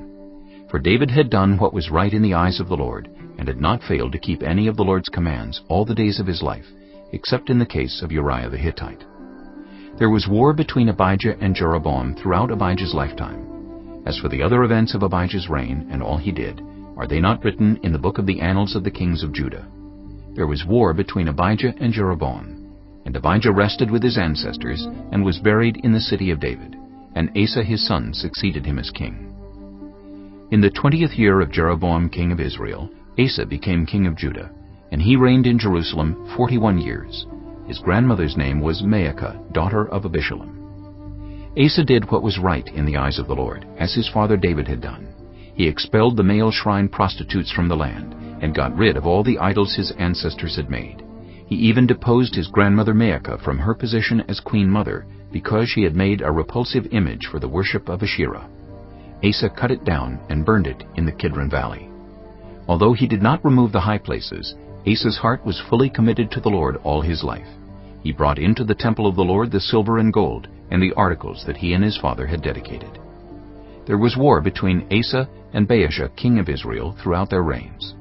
Baasha king of Israel went up against Judah, and fortified Ramah to prevent anyone from leaving or entering the territory of Asa king of Judah. Asa then took all the silver and gold that was left in the treasuries of the Lord's temple and of his own palace. He entrusted it to his officials, and sent them to Benhadad, son of Tabrimmon, the son of Hezion, the king of Aram, who was ruling in Damascus. "Let there be a treaty between me and you," he said, "as there was between my father and your father. See, I am sending you a gift of silver and gold. Now break your treaty with Baasha, king of Israel, so he will withdraw from me." Benhadad agreed with King Asa, and sent the commanders of his forces against the towns of Israel. He conquered Ijon, Dan, Abel-Beth-Maacah, and all Kinnereth in addition to Naphtali. When Baasha heard this, he stopped building Ramah and withdrew to Tirzah. Then King Asa issued an order to all Judah. No one was exempt, and they carried away from Ramah the stones and timber Baasha had been using there. With them, King Asa built up Geba in Benjamin, and also Mizpah. As for all the other events of Asa's reign, all his achievements, all he did, and the cities he built, are they not written in the book of the annals of the kings of Judah? In his old age, however, his feet became diseased. Then Asa rested with his ancestors, and was buried with them in the city of his father David. And Jehoshaphat his son succeeded him as king. Nadab son of Jeroboam became king of Israel in the 2nd year of Asa king of Judah, and he reigned over Israel 2 years. He did evil in the eyes of the Lord, following the ways of his father, and committing the same sin his father had caused Israel to commit. Baasha, son of Ahijah from the tribe of Issachar, plotted against him, and he struck him down at Gibbethon, a Philistine town, while Nadab and all Israel were besieging it. Baasha killed Nadab in the 3rd year of Asa king of Judah, and succeeded him as king. As soon as he began to reign, he killed Jeroboam's whole family. He did not leave Jeroboam anyone that breathed, but destroyed them all, according to the word of the Lord given through his servant Ahijah the Shilonite. This happened because of the sins Jeroboam had committed and had caused Israel to commit, and because he aroused the anger of the Lord, the God of Israel. As for the other events of Nadab's reign and all he did, are they not written in the book of the annals of the kings of Israel? There was war between Asa and Baasha king of Israel throughout their reigns. In the 3rd year of Asa king of Judah, Baasha son of Ahijah became king of all Israel in Tirzah, and he reigned 24 years. He did evil in the eyes of the Lord, following the ways of Jeroboam, and committing the same sin Jeroboam had caused Israel to commit.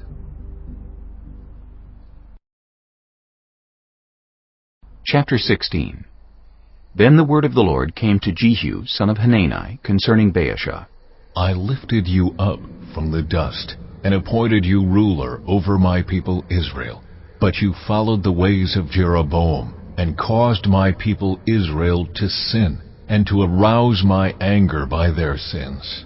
So I am about to wipe out Baasha and his house, and I will make your house like that of Jeroboam son of Nebat. Dogs will eat those belonging to Baasha who die in the city, and birds will feed on those who die in the country. As for the other events of Baasha's reign, what he did and his achievements, are they not written in the book of the annals of the kings of Israel? Baasha rested with his ancestors and was buried in Tirzah, and Elah his son succeeded him as king. Moreover, the word of the Lord came through the prophet Jehu, son of Hanani, to Baasha and his house, because of all the evil he had done in the eyes of the Lord, arousing his anger by the things he did, becoming like the house of Jeroboam, and also because he destroyed it. In the 26th year of Asa king of Judah, Elah son of Baasha became king of Israel, and he reigned in Tirzah 2 years. Zimri, one of his officials, who had command of half his chariots, plotted against him. Elah was in Tirzah at the time, getting drunk in the home of Arza, the palace administrator at Tirzah. Zimri came in, struck him down, and killed him in the 27th year of Asa king of Judah. Then he succeeded him as king. As soon as he began to reign and was seated on the throne, he killed off Baasha's whole family. He did not spare a single male, whether relative or friend. So Zimri destroyed the whole family of Baasha, in accordance with the word of the Lord spoken against Baasha through the prophet Jehu, because of all the sins Baasha and his son Elah had committed and had caused Israel to commit, so that they aroused the anger of the Lord, the God of Israel, by their worthless idols. As for the other events of Elah's reign and all he did, are they not written in the book of the annals of the kings of Israel? In the 27th year of Asa king of Judah, Zimri reigned in Tirzah 7 days.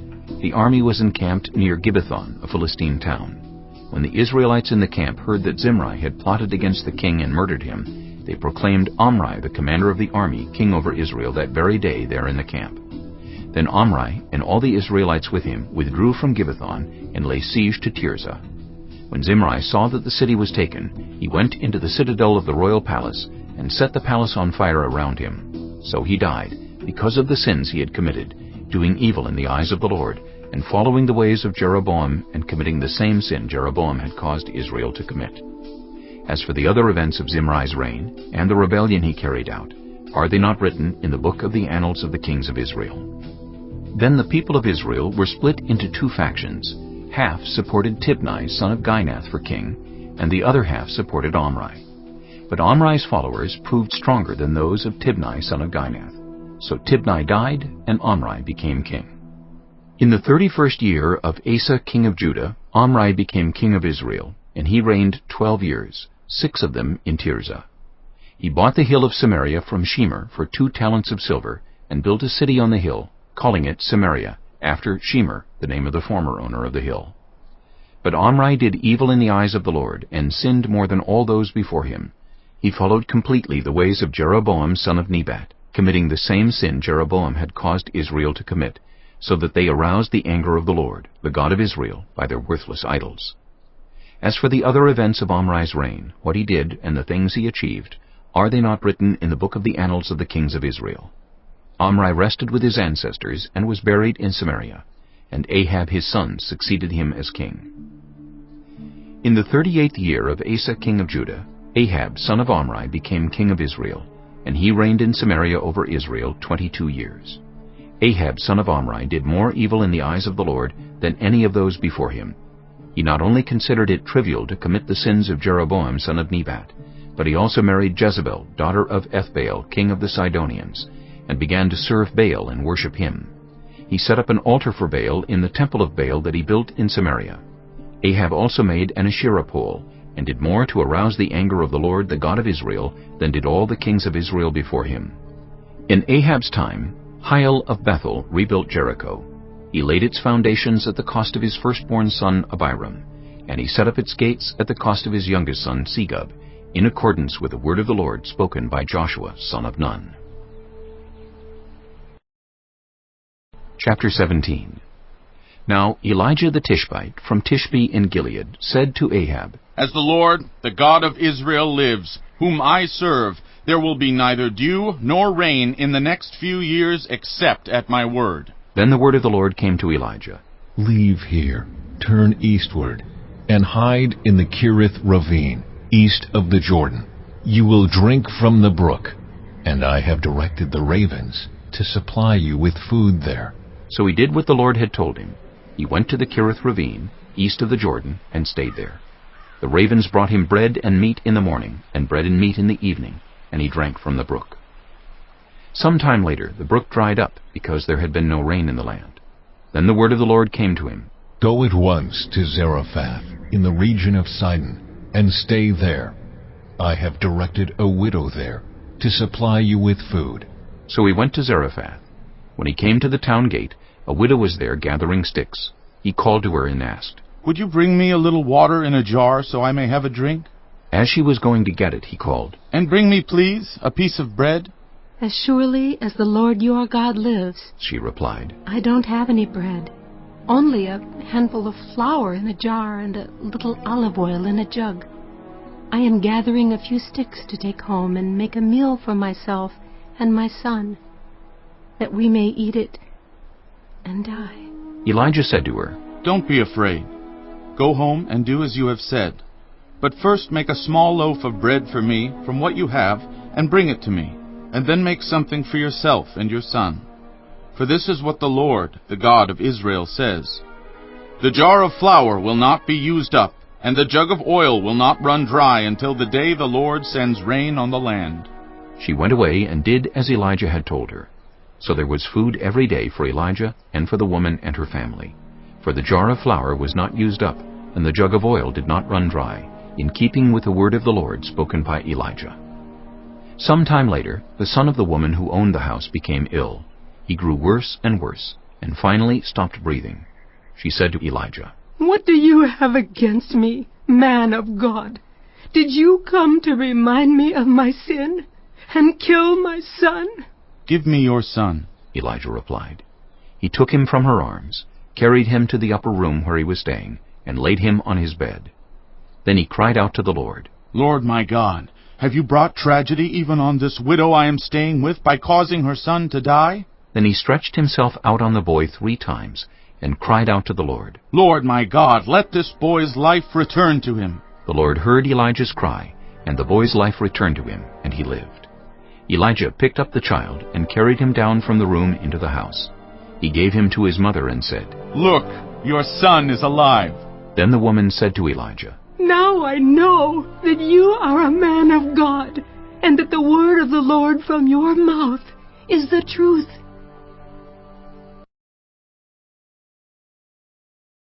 Chapter 18. After a long time, in the 3rd year, the word of the Lord came to Elijah. "Go and present yourself to Ahab, and I will send rain on the land." So Elijah went to present himself to Ahab. Now the famine was severe in Samaria, and Ahab had summoned Obadiah, his palace administrator. Obadiah was a devout believer in the Lord. While Jezebel was killing off the Lord's prophets, Obadiah had taken 100 prophets and hidden them in 2 caves, 50 in each, and had supplied them with food and water. Ahab had said to Obadiah, "Go through the land to all the springs and valleys. Maybe we can find some grass to keep the horses and mules alive, so we will not have to kill any of our animals." So they divided the land they were to cover, Ahab going in one direction and Obadiah in another. As Obadiah was walking along, Elijah met him. Obadiah recognized him, bowed down to the ground, and said, "Is it really you, my lord Elijah?" "Yes," he replied. "Go tell your master, Elijah is here." "What have I done wrong?" asked Obadiah. "That you are handing your servant over to Ahab to be put to death? As surely as the Lord your God lives, there is not a nation or kingdom where my master has not sent someone to look for you. And whenever a nation or kingdom claimed you were not there, he made them swear they could not find you. But now you tell me to go to my master and say Elijah is here. I don't know where the Spirit of the Lord may carry you when I leave you. If I go and tell Ahab and he doesn't find you, he will kill me. Yet I, your servant, have worshipped the Lord since my youth. Haven't you heard, my lord, what I did while Jezebel was killing the prophets of the Lord? I hid 100 of the Lord's prophets in 2 caves, 50 in each, and supplied them with food and water. And now you tell me to go to my master and say, Elijah is here. He will kill me." Elijah said, "As the Lord Almighty lives, whom I serve, I will surely present myself to Ahab today. So Obadiah went to meet Ahab and told him. And Ahab went to meet Elijah. When he saw Elijah, he said to him, Is that you, you troubler of Israel? I have not made trouble for Israel, Elijah replied. But you and your father's family have. You have abandoned the Lord's commands and have followed the Baals. Now, summon the people from all over Israel to meet me on Mount Carmel, and bring the 450 prophets of Baal and the 400 prophets of Asherah who eat at Jezebel's table. So Ahab sent word throughout all Israel and assembled the prophets on Mount Carmel. Elijah went before the people and said, How long will you waver between two opinions? If the Lord is God, follow him. But if Baal is God, follow him. But the people said nothing. Then Elijah said to them, I am the only one of the Lord's prophets left, but Baal has 450 prophets. Get 2 bulls for us. Let Baal's prophets choose one for themselves, and let them cut it into pieces, and put it on the wood, but not set fire to it.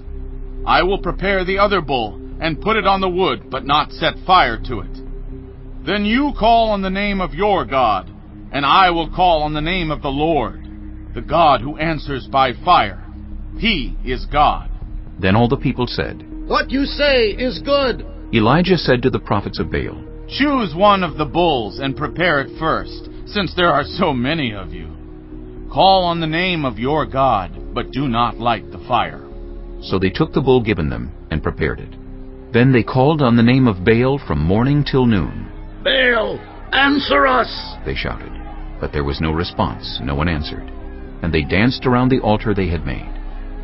At noon, Elijah began to taunt them. Shout louder, he said. Surely he is a god. Perhaps he is deep in thought, or busy, or traveling. Maybe he is sleeping and must be awakened. So they shouted louder and slashed themselves with swords and spears, as was their custom, until their blood flowed. Midday passed, and they continued their frantic prophesying until the time for the evening sacrifice. But there was no response. No one answered. No one paid attention. Then Elijah said to all the people, Come here to me. They came to him, and he repaired the altar of the Lord, which had been torn down. Elijah took 12 stones, one for each of the tribes descended from Jacob, to whom the word of the Lord had come, saying, Your name shall be Israel. With the stones he built an altar in the name of the Lord, and he dug a trench around it large enough to hold 2 seahs of seed. He arranged the wood, cut the bull into pieces, and laid it on the wood. Then he said to them, Fill 4 large jars with water, and pour it on the offering and on the wood. Do it again, he said, and they did it again. Do it a 3rd time, he ordered, and they did it the 3rd time. The water ran down around the altar and even filled the trench. At the time of sacrifice, the prophet Elijah stepped forward and prayed, Lord, the God of Abraham, Isaac, and Israel, let it be known today that you are God in Israel, and that I am your servant and have done all these things at your command. Answer me, Lord, answer me, so these people will know that you, Lord, are God, and that you are turning their hearts back again. Then the fire of the Lord fell and burned up the sacrifice, the wood, the stones, and the soil, and also licked up the water in the trench. When all the people saw this, they fell prostrate and cried, The Lord, He is God! The Lord, He is God! Then Elijah commanded them, Seize the prophets of Baal! Don't let anyone get away! They seized them, and Elijah had them brought down to the Kishon valley and slaughtered there. And Elijah said to Ahab, Go, eat and drink, for there is the sound of a heavy rain. So Ahab went off to eat and drink, but Elijah climbed to the top of Carmel, bent down to the ground, and put his face between his knees. Go and look toward the sea, he told his servant. And he went up and looked. There is nothing there, he said. 7 times Elijah said, Go back. The 7th time the servant reported, A cloud as small as a man's hand is rising from the sea. So Elijah said, Go and tell Ahab, Hitch up your chariot, and go down before the rain stops you. Meanwhile, the sky grew black with clouds, the wind rose, a heavy rain started falling, and Ahab rode off to Jezreel. The power of the Lord came on Elijah, and, tucking his cloak into his belt, he ran ahead of Ahab all the way to Jezreel. Chapter 19. Now Ahab told Jezebel everything Elijah had done, and how he had killed all the prophets with the sword. So Jezebel sent a messenger to Elijah to say, May the gods deal with me, be it ever so severely, if by this time tomorrow I do not make your life like that of one of them. Elijah was afraid, and ran for his life. When he came to Beersheba in Judah, he left his servant there, while he himself went a day's journey into the wilderness. He came to a broom bush, sat down under it, and prayed that he might die. I have had enough, Lord, he said. Take my life. I am no better than my ancestors. Then he lay down under the bush and fell asleep. All at once an angel touched him and said, Get up and eat. He looked around, and there by his head was some bread baked over hot coals, and a jar of water. He ate and drank, and then lay down again. The angel of the Lord came back a second time and touched him and said, Get up and eat, for the journey is too much for you. So he got up and ate and drank. Strengthened by that food, he traveled 40 days and 40 nights, until he reached Horeb, the mountain of God. There he went into a cave and spent the night. And the word of the Lord came to him. What are you doing here, Elijah? He replied, I have been very zealous for the Lord God Almighty. The Israelites have rejected your covenant, torn down your altars, and put your prophets to death with the sword. I am the only one left, and now they are trying to kill me too. The Lord said, Go out and stand on the mountain in the presence of the Lord, for the Lord is about to pass by. Then a great and powerful wind tore the mountains apart and shattered the rocks before the Lord. But the Lord was not in the wind.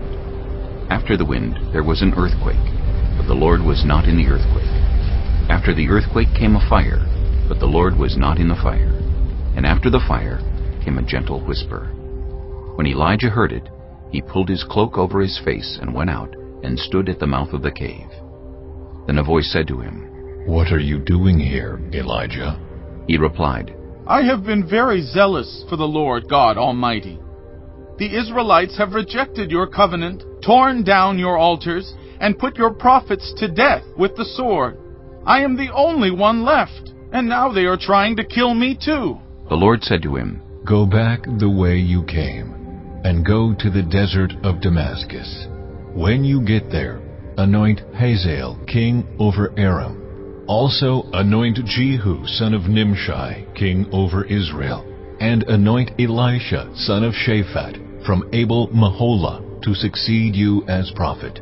Jehu will put to death any who escape the sword of Hazael, and Elisha will put to death any who escape the sword of Jehu. Yet I reserve 7,000 in Israel, all whose knees have not bowed down to Baal, and whose mouths have not kissed him. So Elijah went from there and found Elisha, son of Shaphat. He was plowing with 12 yoke of oxen, and he himself was driving the 12th pair. Elijah went up to him and threw his cloak around him. Elisha then left his oxen and ran after Elijah. Let me kiss my father and mother goodbye, he said, and then I will come with you. Go back, Elijah replied. What have I done to you? So Elisha left him and went back. He took his yoke of oxen and slaughtered them. He burned the plowing equipment to cook the meat, and gave it to the people, and they ate. Then he set out to follow Elijah and became his servant. Chapter 20. Now Benhadad, king of Aram, mustered his entire army. Accompanied by 32 kings with their horses and chariots, he went up and besieged Samaria and attacked it. He sent messengers into the city to Ahab, king of Israel, saying, This is what Benhadad says, Your silver and gold are mine, and the best of your wives and children are mine. The king of Israel answered, Just as you say, my lord the king, I and all I have are yours. The messengers came again and said, This is what Benhadad says, I sent to demand your silver and gold, your wives and your children. But about this time tomorrow, I'm going to send my officials to search your palace and the houses of your officials. They will seize everything you value and carry it away. The king of Israel summoned all the elders of the land and said to them, See how this man is looking for trouble? When he sent for my wives and my children, my silver and my gold, I did not refuse him. The elders and the people all answered, Don't listen to him or agree to his demands. So he replied to Benhadad's messengers, Tell my lord the king, your servant will do all you demanded the first time, but this demand I cannot meet. They left and took the answer back to Benhadad. Then Benhadad sent another message to Ahab. May the gods deal with me, be it ever so severely, if enough dust remains in Samaria to give each of my men a handful. The king of Israel answered, Tell him, one who puts on his armor should not boast like one who takes it off. Benhadad heard this message while he and the kings were drinking in their tents, and he ordered his men, Prepare to attack. So they prepared to attack the city. Meanwhile, a prophet came to Ahab, king of Israel, and announced, This is what the Lord says. Do you see this vast army? I will give it into your hand today, and then you will know that I am the Lord. But who will do this? Asked Ahab. The prophet replied, This is what the Lord says. The junior officers under the provincial commanders will do it. And who will start the battle? He asked. The prophet answered, You will. So Ahab summoned the 232 junior officers under the provincial commanders. Then he assembled the rest of the Israelites, 7,000 in all. They set out at noon while Benhadad and the 32 kings allied with him were in their tents getting drunk. The junior officers under the provincial commanders went out first. Now Benhadad had dispatched scouts who reported, Men are advancing from Samaria. He said, If they have come out for peace, take them alive. If they have come out for war, take them alive. The junior officers under the provincial commanders marched out of the city with the army behind them, and each one struck down his opponent. At that, the Arameans fled, with the Israelites in pursuit. But Benhadad, king of Aram, escaped on horseback with some of his horsemen. The king of Israel advanced and overpowered the horses and chariots, and inflicted heavy losses on the Arameans. Afterward, the prophet came to the king of Israel and said, Strengthen your position and see what must be done, because next spring the king of Aram will attack you again. Meanwhile, the officials of the king of Aram advised him, Their gods are gods of the hills. That is why they were too strong for us. But if we fight them on the plains, surely we will be stronger than they. Do this. Remove all the kings from their commands and replace them with other officers. You must also raise an army like the one you lost, horse for horse and chariot for chariot, so we can fight Israel on the plains. Then surely we will be stronger than they. He agreed with him and acted accordingly. The next spring, Benhadad mustered the Arameans and went up to Aphek to fight against Israel.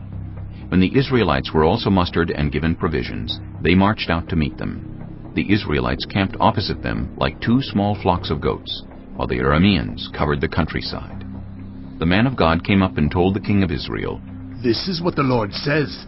Because the Arameans think the Lord is a God of the hills and not a God of the valleys, I will deliver this vast army into your hands, and you will know that I am the Lord.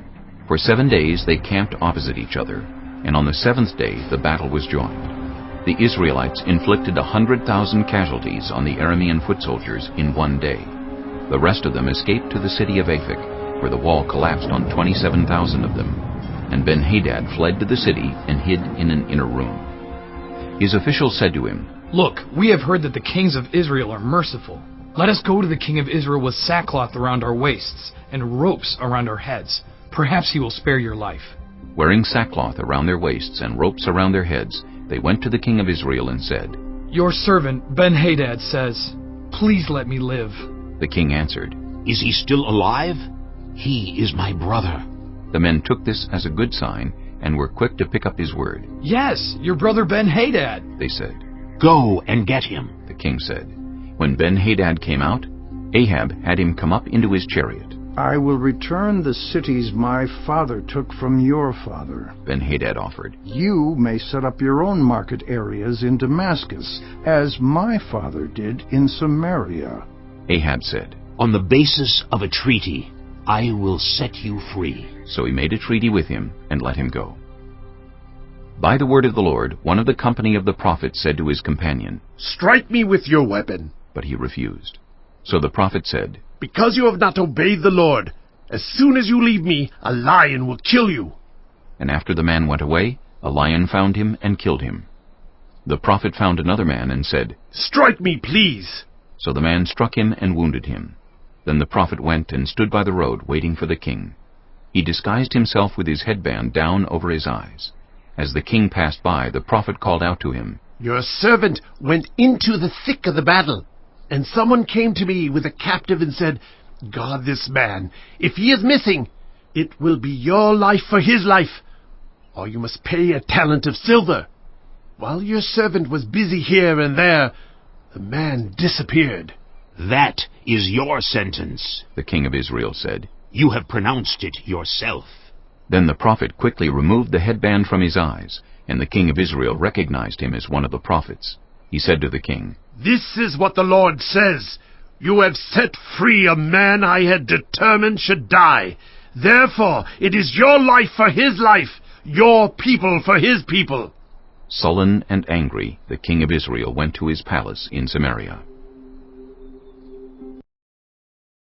Chapter 21. Some time later, there was an incident involving a vineyard belonging to Naboth the Jezreelite. The vineyard was in Jezreel, close to the palace of Ahab, king of Samaria.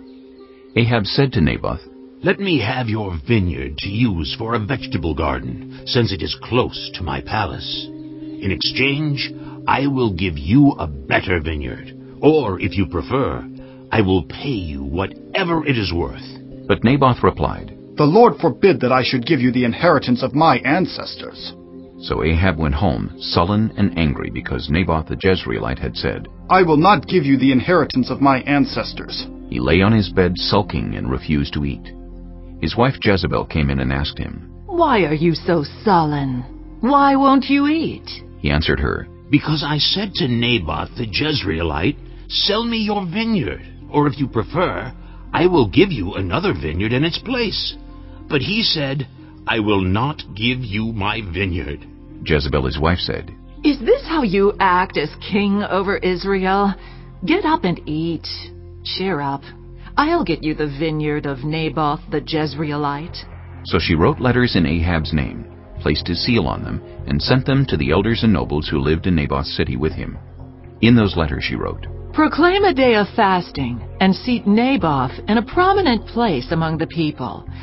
But seat 2 scoundrels opposite him, and have them bring charges that he has cursed both God and the king. Then take him out, and stone him to death. So the elders and nobles who lived in Naboth's city did as Jezebel directed in the letters she had written to them. They proclaimed a fast, and seated Naboth in a prominent place among the people. Then 2 scoundrels came and sat opposite him, and brought charges against Naboth before the people, saying, Naboth has cursed both God and the king. So they took him outside the city and stoned him to death. Then they sent word to Jezebel, Naboth has been stoned to death. As soon as Jezebel heard that Naboth had been stoned to death, she said to Ahab, Get up and take possession of the vineyard of Naboth the Jezreelite that he refused to sell you. He is no longer alive, but dead. When Ahab heard that Naboth was dead, he got up and went down to take possession of Naboth's vineyard. Then the word of the Lord came to Elijah the Tishbite. Go down to meet Ahab, king of Israel, who rules in Samaria. He is now in Naboth's vineyard, where he has gone to take possession of it. Say to him, This is what the Lord says. Have you not murdered a man and seized his property? Then say to him, This is what the Lord says. In the place where dogs licked up Naboth's blood, dogs will lick up your blood. Yes, yours. Ahab said to Elijah, So you have found me, my enemy. I have found you, he answered, because you have sold yourself to do evil in the eyes of the Lord. He says, I am going to bring disaster on you. I will wipe out your descendants and cut off from Ahab every last male in Israel, slave or free. I will make your house like that of Jeroboam, son of Nebat, and that of Baasha, son of Ahijah, because you have aroused my anger and have caused Israel to sin. And also concerning Jezebel, the Lord says, Dogs will devour Jezebel by the wall of Jezreel. Dogs will eat those belonging to Ahab who die in the city, and the birds will feed on those who die in the country. There was never anyone like Ahab who sold himself to do evil in the eyes of the Lord, urged on by Jezebel his wife. He behaved in the vilest manner by going after idols, like the Amorites the Lord drove out before Israel. When Ahab heard these words, he tore his clothes, put on sackcloth, and fasted. He lay in sackcloth and went around meekly. Then the word of the Lord came to Elijah the Tishbite. Have you noticed how Ahab has humbled himself before me? Because he has humbled himself, I will not bring this disaster in his day, but I will bring it on his house in the days of his son.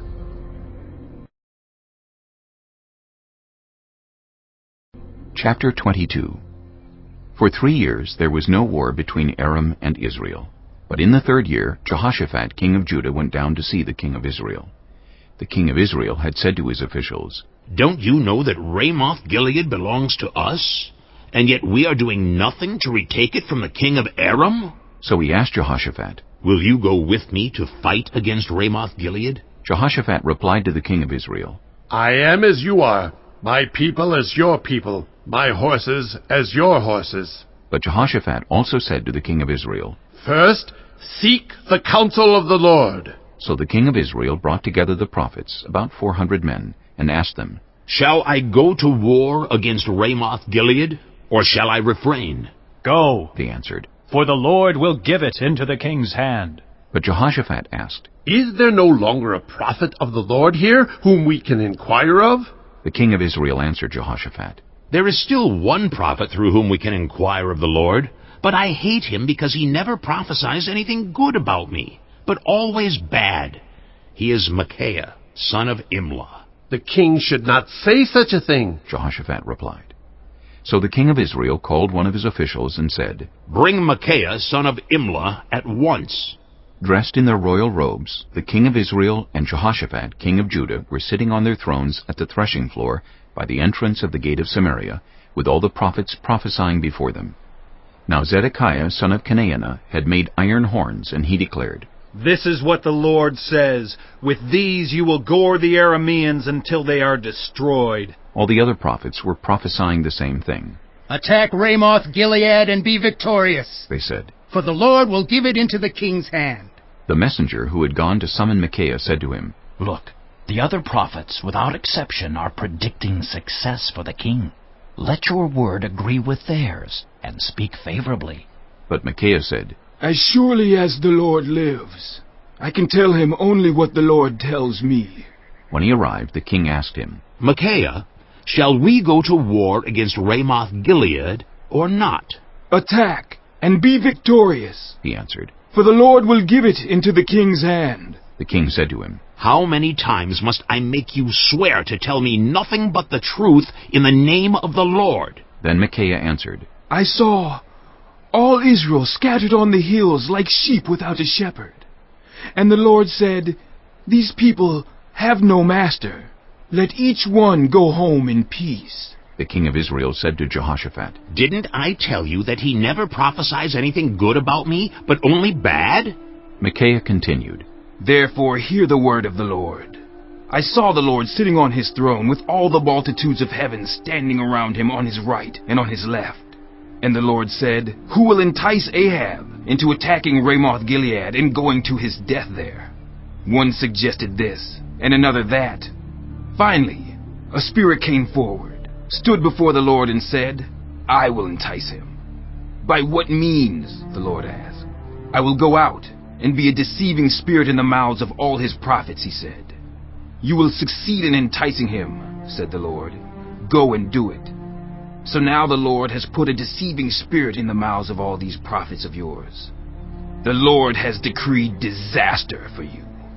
Then Zedekiah, son of Kenaanah, went up and slapped Micaiah in the face. Which way did the Spirit from the Lord go when he went from me to speak to you? he asked.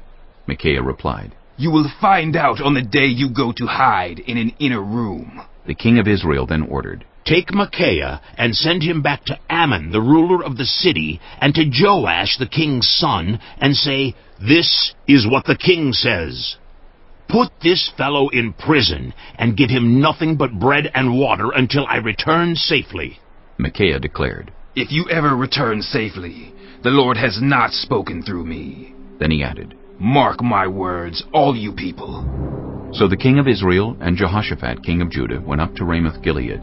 The king of Israel said to Jehoshaphat, "I will enter the battle in disguise, but you wear your royal robes." So the king of Israel disguised himself and went into battle. Now the king of Aram had ordered his 32 chariot commanders, "Do not fight with anyone, small or great, except the king of Israel." When the chariot commanders saw Jehoshaphat, they thought, "Surely this is the king of Israel." So they turned to attack him. But when Jehoshaphat cried out, the chariot commanders saw that he was not the king of Israel and stopped pursuing him. But someone drew his bow at random and hit the king of Israel between the sections of his armor. The king told his chariot driver, "Wheel around and get me out of the fighting. I've been wounded." All day long the battle raged, and the king was propped up in his chariot facing the Arameans. The blood from his wound ran onto the floor of the chariot, and that evening he died. As the sun was setting, a cry spread through the army, "Every man to his town! Every man to his land!" So the king died and was brought to Samaria, and they buried him there. They washed the chariot at a pool in Samaria, where the prostitutes bathed, and the dogs licked up his blood, as the word of the Lord had declared. As for the other events of Ahab's reign, including all he did, the palace he built and adorned with ivory, and the cities he fortified, are they not written in the book of the annals of the kings of Israel? Ahab rested with his ancestors, and Ahaziah his son succeeded him as king. Jehoshaphat, son of Asa, became king of Judah in the 4th year of Ahab king of Israel. Jehoshaphat was 35 years old when he became king, and he reigned in Jerusalem 25 years. His mother's name was Azubah, daughter of Shilhi. In everything he followed the ways of his father Asa, and did not stray from them. He did what was right in the eyes of the Lord. The high places, however, were not removed, and the people continued to offer sacrifices and burn incense there. Jehoshaphat was also at peace with the king of Israel. As for the other events of Jehoshaphat's reign, the things he achieved and his military exploits, are they not written in the book of the annals of the kings of Judah? He rid the land of the rest of the male shrine prostitutes who remained there even after the reign of his father Asa. There was then no king in Edom, a provincial governor ruled. Now Jehoshaphat built a fleet of trading ships to go to Ophir for gold, but they never set sail. They were wrecked at Ezion-Geber. At that time Ahaziah, son of Ahab, said to Jehoshaphat, "Let my men sail with yours." But Jehoshaphat refused. Then Jehoshaphat rested with his ancestors, and was buried with them in the city of David his father, and Jehoram his son succeeded him as king. Ahaziah, son of Ahab, became king of Israel in Samaria in the 17th year of Jehoshaphat, king of Judah, and he reigned over Israel 2 years. He did evil in the eyes of the Lord, because he followed the ways of his father and mother, and of Jeroboam, son of Nebat, who caused Israel to sin. He served and worshipped Baal, and aroused the anger of the Lord, the God of Israel, just as his father had done.